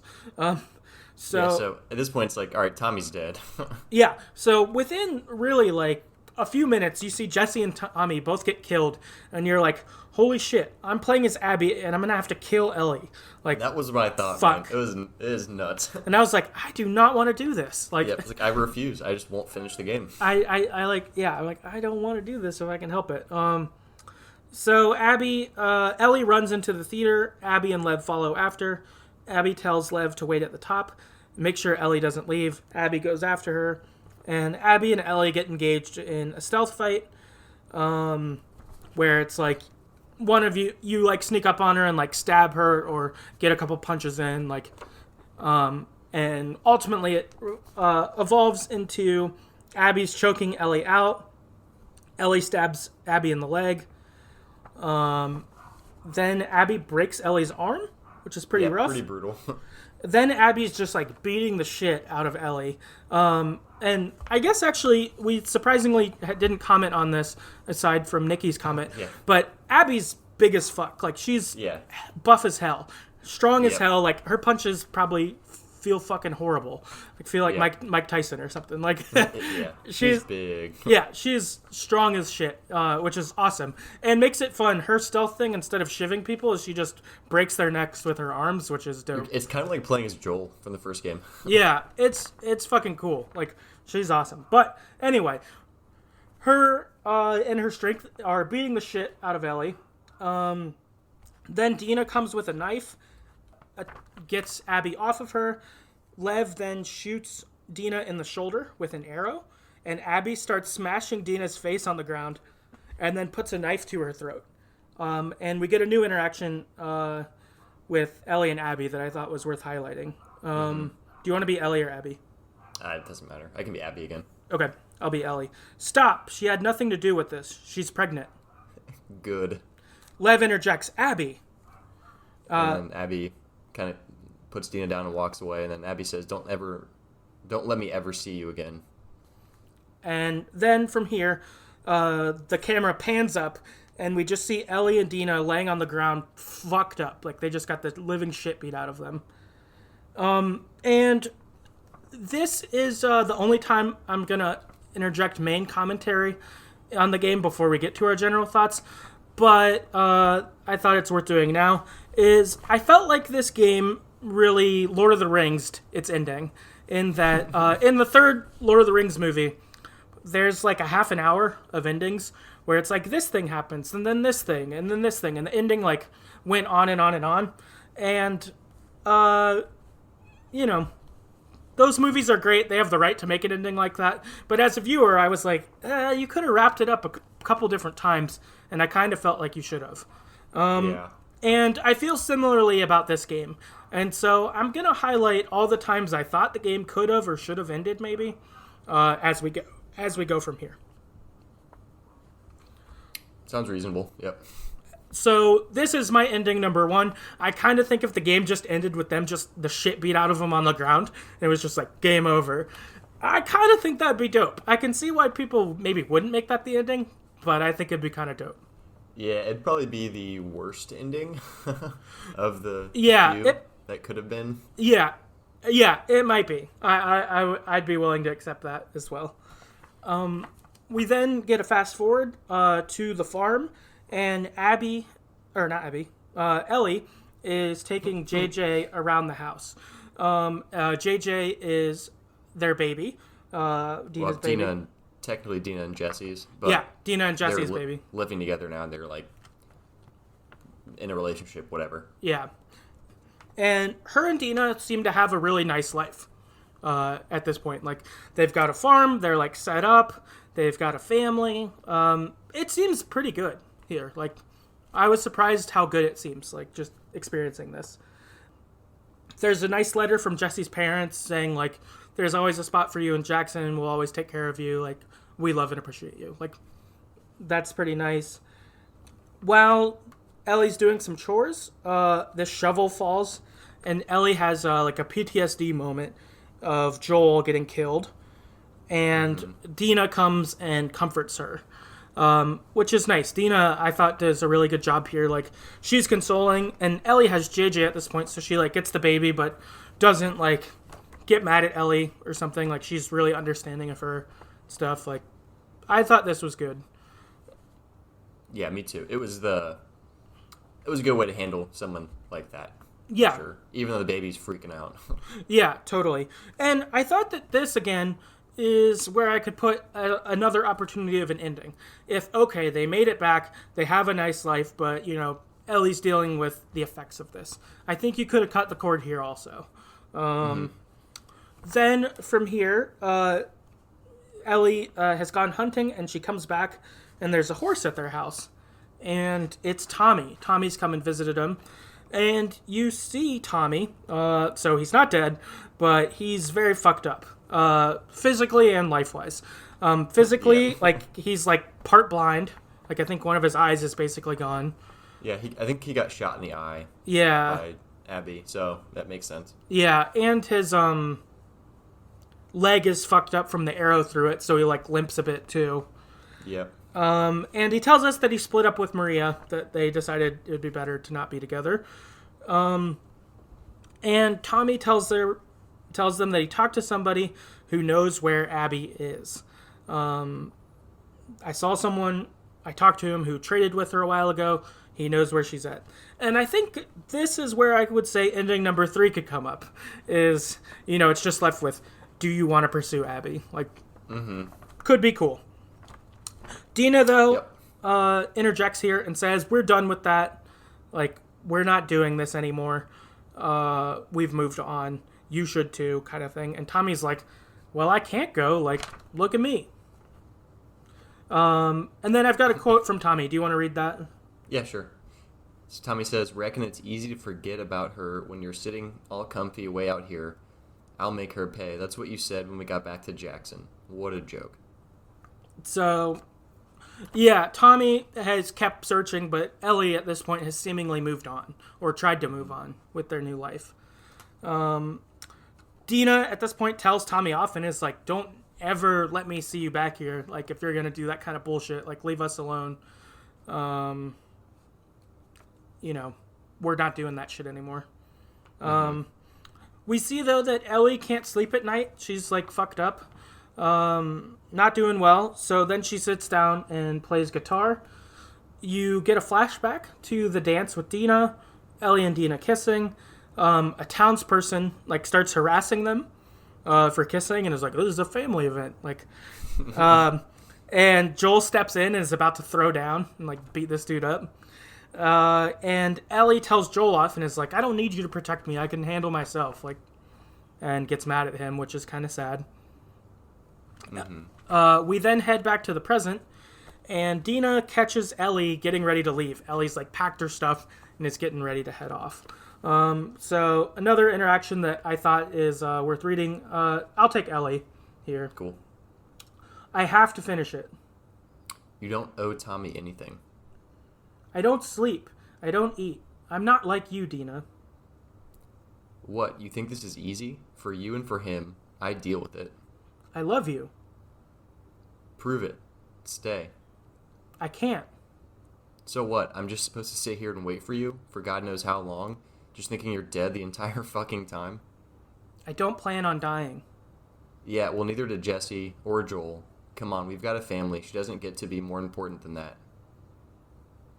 No, I'm not going to do this again. That's up to you. And then Ellie walks out, and Dina's crying. And I think that this is ending number 4, and it's maybe where I would have ended it. If this were my game, this might be the spot I would have ended it. Oh, man. Just that you're like, okay, cool, there's going to be a game 3. We know Ellie's going out. Like, and it's, you know, kind of brutal. Yeah. Yeah, they definitely could have made a third game here. For sure. Yeah, like, if they would have done any of my endings, my cutoff spots, I feel like that would allow for a third game. But, so then we pick up in California as Abby and Lev are looking for a house. They're looking for fireflies. They ultimately find the house they're looking for, and there's a mini barracks in the basement, but no one's been there recently. And this is a pretty good setup. Again, I was impressed. But the barracks has solar power. It's got a radio. And it's got a clipboard with different, like, station IDs. Abby calls out. Eventually, on one of them, a firefly answers. And Abby confirms she's legit. She's like, I was at Salt Lake City. My dad was the leader of it. Like, that kind of thing. And it's legit. And they say, well, you know, come join the Fireflies. Get to Catalina Island. We'll find you. And, you know, you can join up with us. And then this is the last ending I think could have happened before the ending we got. I think this would have been a fun cutoff time as well, is if the game ended with knowing Ellie's going after Abby, Abby's going to the Fireflies and has a lead. I feel like you could have picked up a game 3 at this point and it could have been kind of cool. But Yep, that's another good ending spot, I agree. Yeah. For sure. I feel like this one or the one before it, both of those would have been pretty nice. And I would have maybe liked them more than what we got. But, not that I disliked what we got, but just, you know, with the Lord of the Rings theme in mind. Yeah. But the game doesn't end there. So outside of the house, Abby and Lev get captured by some bandits, essentially, who kidnap them. We then pick up playing as Ellie again. Ellie goes to find Abby and Lev's boat that they were staying in. Ellie sees a note about the house they were looking for, so Ellie goes after it. On the way to that house, Ellie steps on a trap that strings her upside down and stabs her in the side with a sharp stick. Yeah. This trap's pretty elaborate and pretty brutal, for sure. Ellie then gets captured by the same people that got Abby. And at first she thinks it is Abby. She's, like, hallucinating. And she's like, Abby? But then it's other people. And so the two people that are there are going to cut Ellie down along with one of the infected that were also strung up. And the guy who's going to cut down the infected gets like startled by it. So Ellie starts like laughing at him. Calls him a pussy. Yeah. It's like, I saw you shit your pants, like that kind of stuff. And he takes Ellie towards the infected to have the infected bite Ellie. But Ellie gets the guy bit by the infected, and then shoots the second guy in the leg. In this process, we see Ellie does get bit on the like side of her arm a little bit too. Mm-hmm. And the second guy is like, "I'll tell you where Abby is. We picked her up like a couple months ago. Like, I'll tell you where he is. Just let me go." And Ellie's like, "Okay, cool." And he tells Ellie where she is, and then Ellie just kills him and moves on. Yeah, it's like, all right, cool. Yeah. So headed to this place, Ellie sees the bandits try to capture an escaped prisoner, but the escaped prisoner kills themselves instead of being captured. So that's pretty intense. Then Ellie makes it to the compound, which is basically an old resort that they've converted into their compound. And Ellie kills her way through here. This is where Jordan mentioned the assault weapon that's silenced. It's awesome. Yeah, super dope. You kill your way through here. And in the basement, she ends up sort of unintentionally freeing the prisoners and asks where Abby is. And they say, she tried to escape, but she's at the pillars on the beach. She's probably dead, though, but, like, you know, that's where she's at. And Ellie's, like, struggling at this point for sure. She's lost a lot of blood from getting stabbed in the side. Even though she's immune, being bit is probably not good. People see that she's bit, and they're just like, "I'll help you along with your mission, but you're gonna die?" Like, yeah. That's sort of what it is. She makes it down to the beach, though, and there are pillars of people who are basically crucified. It's not the same as a crucifixion, but it's pretty similar. Yeah, they're like tied up on these big, almost like telephone pole looking things, and assuming to, starve or whatever. And it's eaten by birds. Yeah, it seems like the birds are eating some of the people, which I don't know if it was eating them while they were dead or alive, but either way, it's fucked up. Yeah. Ellie finds Abby alive, though, and cuts her down. And Abby recognizes Ellie. She's like, "Oh, it's you," kind of thing. And Abby is, like, gaunt. She's, like, real sick looking, like, really small. Like, she's clearly been, like, enslaved for a while and is, like, looks way different. Yeah, malnourished for sure. Yeah. Abby cuts Lev down, and the three of them walk to the shore to some nearby boats. Ellie, at this point, demands a fight with Abby, and Abby says no. She's like, "I don't want to fight you. I'm done with this. Like, you should be done too." And Ellie says, "I'm going to kill Lev if you don't." Abby's like, "Fine, I'll fight." During the fight, Ellie tries to drown Abby, and Abby bites two of her fingers off. I think it's her ring finger and pinky? Pinky. Mm-hmm. On her, what is that, left hand? Yeah, left hand. Bites her fingers off, which was pretty crazy. And then they continue fighting, and Ellie has Abby down in the water and is nearly drowning her. And while she's holding her down, Ellie starts to break down. She starts to, like, think about Joel and have these, like, flashbacks. And she breaks down crying and lets Abby up and just, like, falls on the ground sobbing. And she tells Abby to leave. We then flash forward a little bit, it seems, and Ellie's back home at the farm. But she's walking around, and basically everything's gone. Except for the things that are in, quote-unquote, her room. So her, like, guitar is there and some other stuff, but, like... paintings and stuff. Yeah, but more or less everything's gone. And we get a flashback to Joel playing guitar on the porch. And Ellie comes and talks to him. And Ellie sets some boundaries and is kind of like, "I could have handled it with that asshole at the dance. Like, you don't need to do that. Also, like, stop bugging Jesse about my patrols. Like, I'm an adult. You should let me, like, you know, live my life," basically. Mm-hmm. And then Joel says, ask about Dina, and it's like, do you know what her intentions are? And it's a pretty funny, like, father-daughter dating conversation. And Ellie's just kind of, like, awkward and is like, I don't know. And Joel's like, well, Dina would be lucky to date you. Like, you're a great person, and, you know, she would be lucky to have you in her life, basically. Which is very nice. Very kind of Joel. And so we have one more interaction that I think is worth doing. I'll keep being Ellie. And Jordan will be Joel here. So, you're such an asshole. I'm not trying to. I was supposed to die in the hospital. My life would have fucking mattered. But you took that from me. If somehow the Lord gave me another chance at that moment, I would do it all over again. Yeah. I don't think I can ever forgive you for that. But I would like to try to. I'd like that too. Okay, I'll see you around. Yep. So, this interaction I feel like is really sad because it's like probably like 2 days before, or like a day or two before the game started that this happened, you know?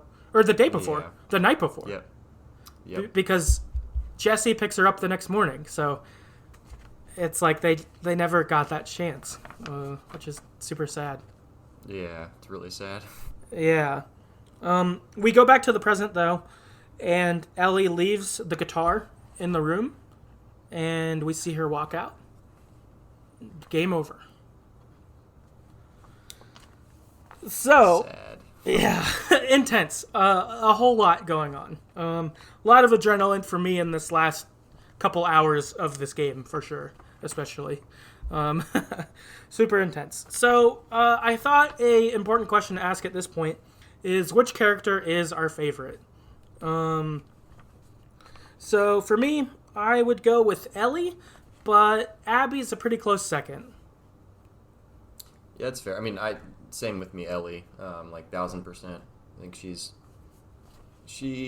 I think in the first game, Joel was my favorite, but she was my close second, and now you obviously play as her most of the game, so I like her, and I think I'd have to say Joel is the close second for me in this game, even though he's dead and you don't really get to see him that much.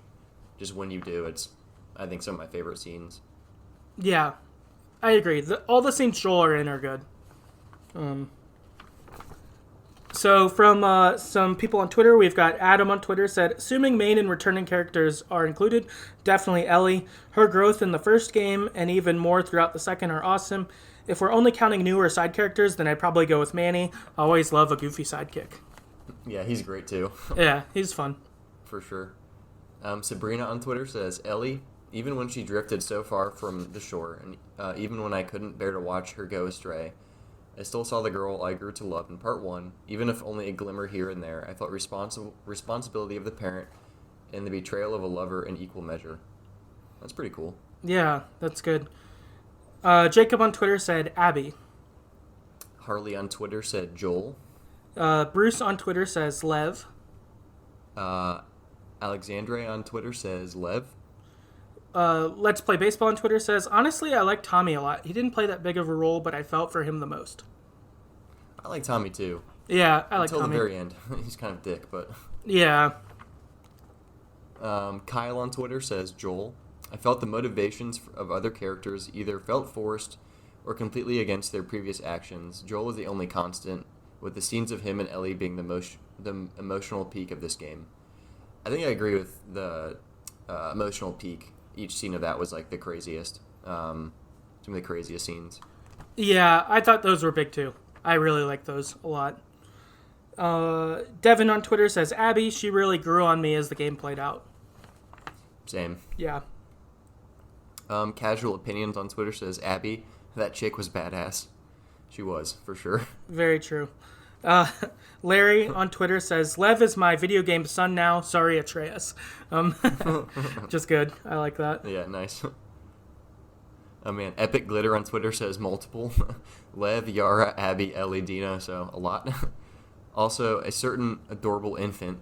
I wouldn't call Joel a favorite, but there were moments that landed. For a lot of the characters, I didn't dislike them, just had limited screen time, which is fine, focused on the main characters. Yeah. And I think, as they said there, A lot of great characters. I really liked basically everyone I interacted with in this. Like, it was pretty good. Yeah, for sure. And then lastly, we've got Nikki on Twitter who says, before playing, I would have said Ellie because she's great, but also, holy fuck, actual lesbian representation in a AAA title, on a cover and all. How fucking amazing. But wow, Abby really grew on me while playing. I would have never guessed that I would cry thinking she'd die. I'm glad she didn't and that Ellie let her go. I really fell in love with her. Also love my sweet child. I love him so much. Him and Abby together was so great. Bonus points, he loves sharks. I also love Ellie. She's great too, my sweet murder child. So, yeah. A lot of good stuff there. And cool that a lot of different characters connected with people along the way. I think that's really great. Mm-hmm. Yeah, it's kind of funny. I feel like Abby and Lev kind of became the Joel and Ellie from the first game. It's funny. No, yeah, it did. And it really felt that way, which was nice. Like, seeing their relationship was really cool. It was good. Okay, so last we'll move on to some general thoughts we've got on the game. What do you got? I think we both, seems like we both have this down, but like there's a really good critique here of revenge, and how it just continues the cycle. So, you know, like Joel kills Abby's dad, Abby kills Joel, Ellie kills all her friends. Abby could have killed Ellie but doesn't, and then Ellie wants to get revenge and then she doesn't. It's like just this cycle, and I imagine if Ellie would have killed Abby, then Lev would have come after her, and like it, you know, just would have just continued. So yeah, yeah, I think there's just a really good critique here of how shitty revenge can be and how no one actually wins. Everyone loses. Yeah, totally. I thought that was really great too. And seeing where it got all of them, like, instead all of their friends died, basically. Like, everyone Abby knew got killed. And for Ellie, like, Joel dies because of revenge. Jesse dies. She loses fingers. Like, yeah, it's bad, and it doesn't satisfy. Neither of them got what they wanted once they had that chance. Like, you know, Abby would have went through with killing Dina and Ellie, but Lev kind of brought her back. But then on the opposite end, like, Ellie would have killed Lev and Abby at the end, but, you know, her, like, I don't know, conscience or whatever finally, like, broke through. Yeah. But yeah, yeah, revenge sucks, and I thought this showed that really well. I think it's crazy too, because yeah, like Ellie loses her fingers, but she also loses the ability to play the guitar. So she kind of lost one of the last things that connected her with Joel too, which is really shitty. Right, yeah. And I feel like that's some of what, like, that last scene is it's like, okay, I'm moving on from Joel kind of thing, like, officially. Which is really sad. Yeah, which is hard, but, like, being able to not move past him and, like, forget him, but move past the anger and stuff that you feel or whatever. Definitely. Yeah. I think in a related manner, something I really liked in this game was that everyone's a person and that there's no, like, random killing. And, you know, they tried to make a point of this of, like, you would kill someone and they'd be like, oh, Billy, where are you? And you'd, like, knife him. Or, Yeah. you know, like that kind of stuff. But they also did it with the dogs. There were a couple dog names I heard later on when we were with Abby. I was like, oh, I killed you earlier. And I felt Yeah, that's bad. so sad, man. I felt bad about that. But I thought that this was good because, I mean, like, it was still fun and it didn't, like, stop me from killing people. But it did make it count more in a sense. Like, you knew you were killing people as opposed to, like, I was just killing NPC bad guys or something like that. You know what I mean? Yeah. Like, it felt like it mattered a little more in some That's senses. true. In some senses. I mean, it was still fun and it didn't, like, change me doing it, but it felt like it counted more. Yeah, maybe like you'd pause a little bit before you just murk someone, as opposed to just being like, I'm just gonna murder everyone. Exactly. Yeah. I think one thing that's really cool too is we sort of talked about this already, but like, you know, Abby obviously kills Joel at the beginning, and I remember texting you and telling you, like, or maybe even telling you in person, I'm gonna murder her. I don't care what happens in the game. Like, this is, and then, you know, at the end I was like, no, I don't want to do that. I can, you know, I understand her more, and it ends up, it's crazy. She ends up being relatable, and as you play as her and see her background, and I think this is really good storytelling. And really good plot development, because it didn't feel forced either to me. It just felt like a natural progression of you just kind of see her and what happens and how she is affected by Ellie's revenge and vice versa, and she just becomes a person, like you said. She's not just a person who murdered Joel. She's a person that has things going on that you get to kind of see play out. Yeah, totally. Yeah, I think this, in kind of a related manner, is it really made it feel like with The Walking Dead. So, you're with Team Rick all the way, but if you started the show as a different group, you might think Rick is bad, and his group. And this really does the same thing, where it's like, if we had always been Fireflies, we'd be like, Joel's a fucking monster. Like, Yeah, totally. if the first game instead is you played as Abby the whole time and Joel shows up and does this, you could have totally had like an opposite scenario and it'd be like, oh, yeah, I'd feel the same. My feelings would be the opposite. 100%. And even thinking about like the wolves versus the scars, I mean, they were both bad in different ways, but also just kind of neutral. Mm-hmm. So if as a scar, they just wanted to live with the land, and then they kind of went crazy, and then the wolves responded. Like, even those two groups, they both thought the other one was bad, right? But they weren't that different, which is kind of crazy too. Mm-hmm. If they really just would have gotten along, it would have made the world substantially better. It would have been like thousands of people together fighting the infected. It would have been great. Right, yeah. So, kind of wild. My next thought is I think that this game should probably be over. I think that The Last of Us 2 is Ellie, and I don't think there's any more story for her. I don't want to see her go on a revenge again or something. I don't know what would bring her out. So I think that The Last of Us series should probably be over at this point. Yep. I mean, I agree. Especially because of how they ended it. Like you were saying, if they would have picked one of the other potential endings you had suggested, I think there would have been a third one. Or could have been. But yeah, it does seem like it's done. Yeah. Especially for Ellie. I guess you could make a game and have a Last of Us game where it's Abby and you play as just Abby and Lev doing stuff, but I don't know. It just doesn't seem right. I don't know if that's really, it doesn't quite feel like The Last of Us. It is, but I think The Last of Us at its core is Ellie. So yeah. Yeah, I wonder if they'd make a spin-off game that's unrelated completely. So maybe not even called The Last of Us, but it's like a same universe, maybe a different area. It could be interesting. I mean, I doubt it'd be as good, but right. I think, it's the only way I could really see it going. Yeah, same. I'm not sure what else you could do, and I don't know. It's Naughty Dog, so I trust what they do would be good. But I just kind of feel like Last of Us should be over though, which is hard because I love these games. On the other hand, I mean, I think it's probably clear I love these games, but this game is in my top 5 along with the first game. They're both fucking good. Yeah, they're really good. I agree. and Totally. And also I played the game, and then while I was preparing notes and stuff, I basically watched almost an entire playthrough on YouTube again after this, which I don't usually do that much, but I did for this game. And seeing it all again, I liked it even more. Which I didn't think it wouldn't happen, but I didn't really think it would either, I thought I'd feel the same, but I'm like, oh, this game is so fucking good. Mm-hmm. Yeah, it's good. It's also really long. Yeah. Which brings me to a point you've already hit on, but I definitely think certain parts of the game dragged on. Specifically, I think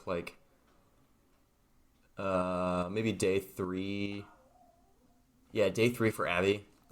Especially when her and Lev are going on tasks to get medicine and that kind of shit, and going to the island. Some of that just felt really repetitive to me. Specifically where they're in that hotel / apartment building, and they're trying to get to the bottom. It's dude, this is just taking forever. So I think there was parts like that to me felt like they could have been either cut or sped up a little bit, personally. Yeah, I do think some of that was a little long. That just kind of went on a bit. So that I'm a person who when I read books or something, I'm just give me all the information about everything. So for me, Abby felt long, but it didn't dislike it. But I get definitely how probably most people would be like, if you would have cut that Abby percentage, like maybe 20% off of the Abby days, that would probably be good. Yeah, I mean, it added a lot, but I think there was, certain stints of it or whatever. They were too long. Could have been shortened. Yeah. But yeah, and not terrible, just small, minor critique No, yeah. issue with it. Totally. I feel that. Like, I felt like they felt longer. I think they did. I think some of it was justified because it brought the Lev relationship good where you'd buy it, which was good. True. But it still could have gone too long. I wonder if you could have still made it a little shorter. But my next thought, or my last thought that I think I have that's just I want to throw out is there was an Easter egg I really liked in this game, which was when Manny wakes Abby up at the beginning of that day. Abby was reading a book called City of Thieves, which is a really good book. And was a huge inspiration for the first Last of Us game. Ooh. Yeah, it was like a huge inspiration for the first game, and is pretty similar in that. So it's a book set in World War II in like Stalingrad or something like that, a Russian city, and two people get sent on like a crazy quest. And then they have a lot of crazy things happen along the way. But it's very reminiscent of Joel and Ellie's journey and like the chaos that goes on in it. It's really, really good. I like the book quite a lot. I think I put it on my top books for like 2019 or 2018, one of those podcast episodes. But I really like the book, and it was fun that they put the book inside the game. Yeah, it's awesome. I didn't catch that at all. Yeah, that's about it for me too. Sweet. Cool. All right. We've got a little bit of listener feedback to wrap us up then. So, first up, we've got Devin on Twitter who says, superb gameplay and environments. I loved all the little details like gun customizations, etc. I think just in customizing in general, that was something I really liked in this, is I definitely used my skill trees way more. And I really liked them. They were really helpful, and I felt like I could really craft according to how I want to play. Yeah, I totally agree. It was nice having finding the different training manuals too, and I really like the stealth tree. That was my personal favorite. Yeah, that was the one I used too. I think I built that all up first before I went to other things because I was this is how I'm playing. Yeah, stealth. Cool. Looks like last up, we got Nikki on Twitter. She said, loved playing as Abby. She's so strong. Also, oh man, the game's insanely good looking. I definitely have to focus on photo mode when I replay it. Also, can we take a moment to appreciate that you could see how Abby became stronger over the years?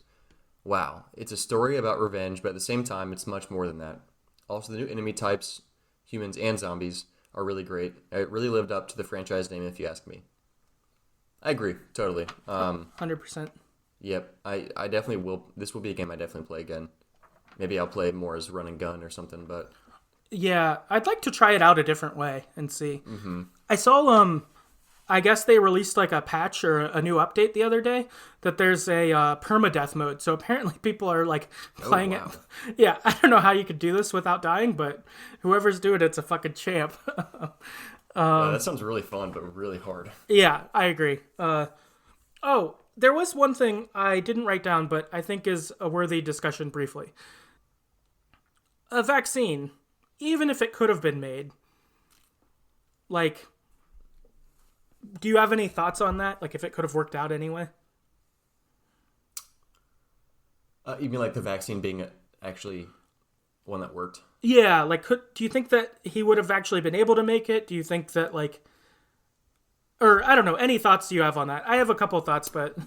Yeah, I mean, it seems like he was pretty confident he could. But my question would be, how do you mass produce a vaccine in that with the resources you had? I don't think that would be possible. Yeah, that was kind of my thought, too, is that, like, I would trust that he could make one. Like, the game tells us that, so... I think we need to choose to believe it, but yeah. But yeah, could he mass produce it? How many could he make? But then also, like, is it a good thing if the Fireflies are the only people who have a vaccine? Like, that seems Like, that could get sketchy. That's a good point. Yep. Like, is that a truly... I don't know. I mean, I think that, like, the doctor, like, I think Abby's dad would have done the right thing, but that doesn't mean that the Fireflies at large would do the right thing. Yeah, or, like, another group comes by and takes it, and then they have it, and they're, like, the sole... Like, it just seems like it could end up being...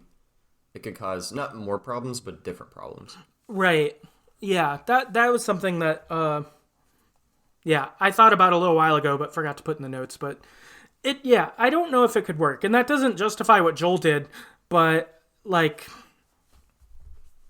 I kind of question if Ellie's life could have mattered the way she thinks it would have. Mm-hmm. Also, I feel like this is a random point too, but in the first game, they should have given Ellie a choice. Like, let her wake up and then talk with her about it, and Joel. So it's not just, we're doing this, sorry. Right. It's kind of fucked up. Yeah, I think that, like, in terms of, like, if these were actual people doing something, that's how they could have solved all these problems. Because I think Joel would have accepted Ellie choosing it, if Ellie did choose it then. But instead, it's sort of shady that they just didn't involve Ellie. And then Joel is basically, like, the guardian, in some senses, of how he feels about it. And it's like, I'm not going to let you, like, just do this.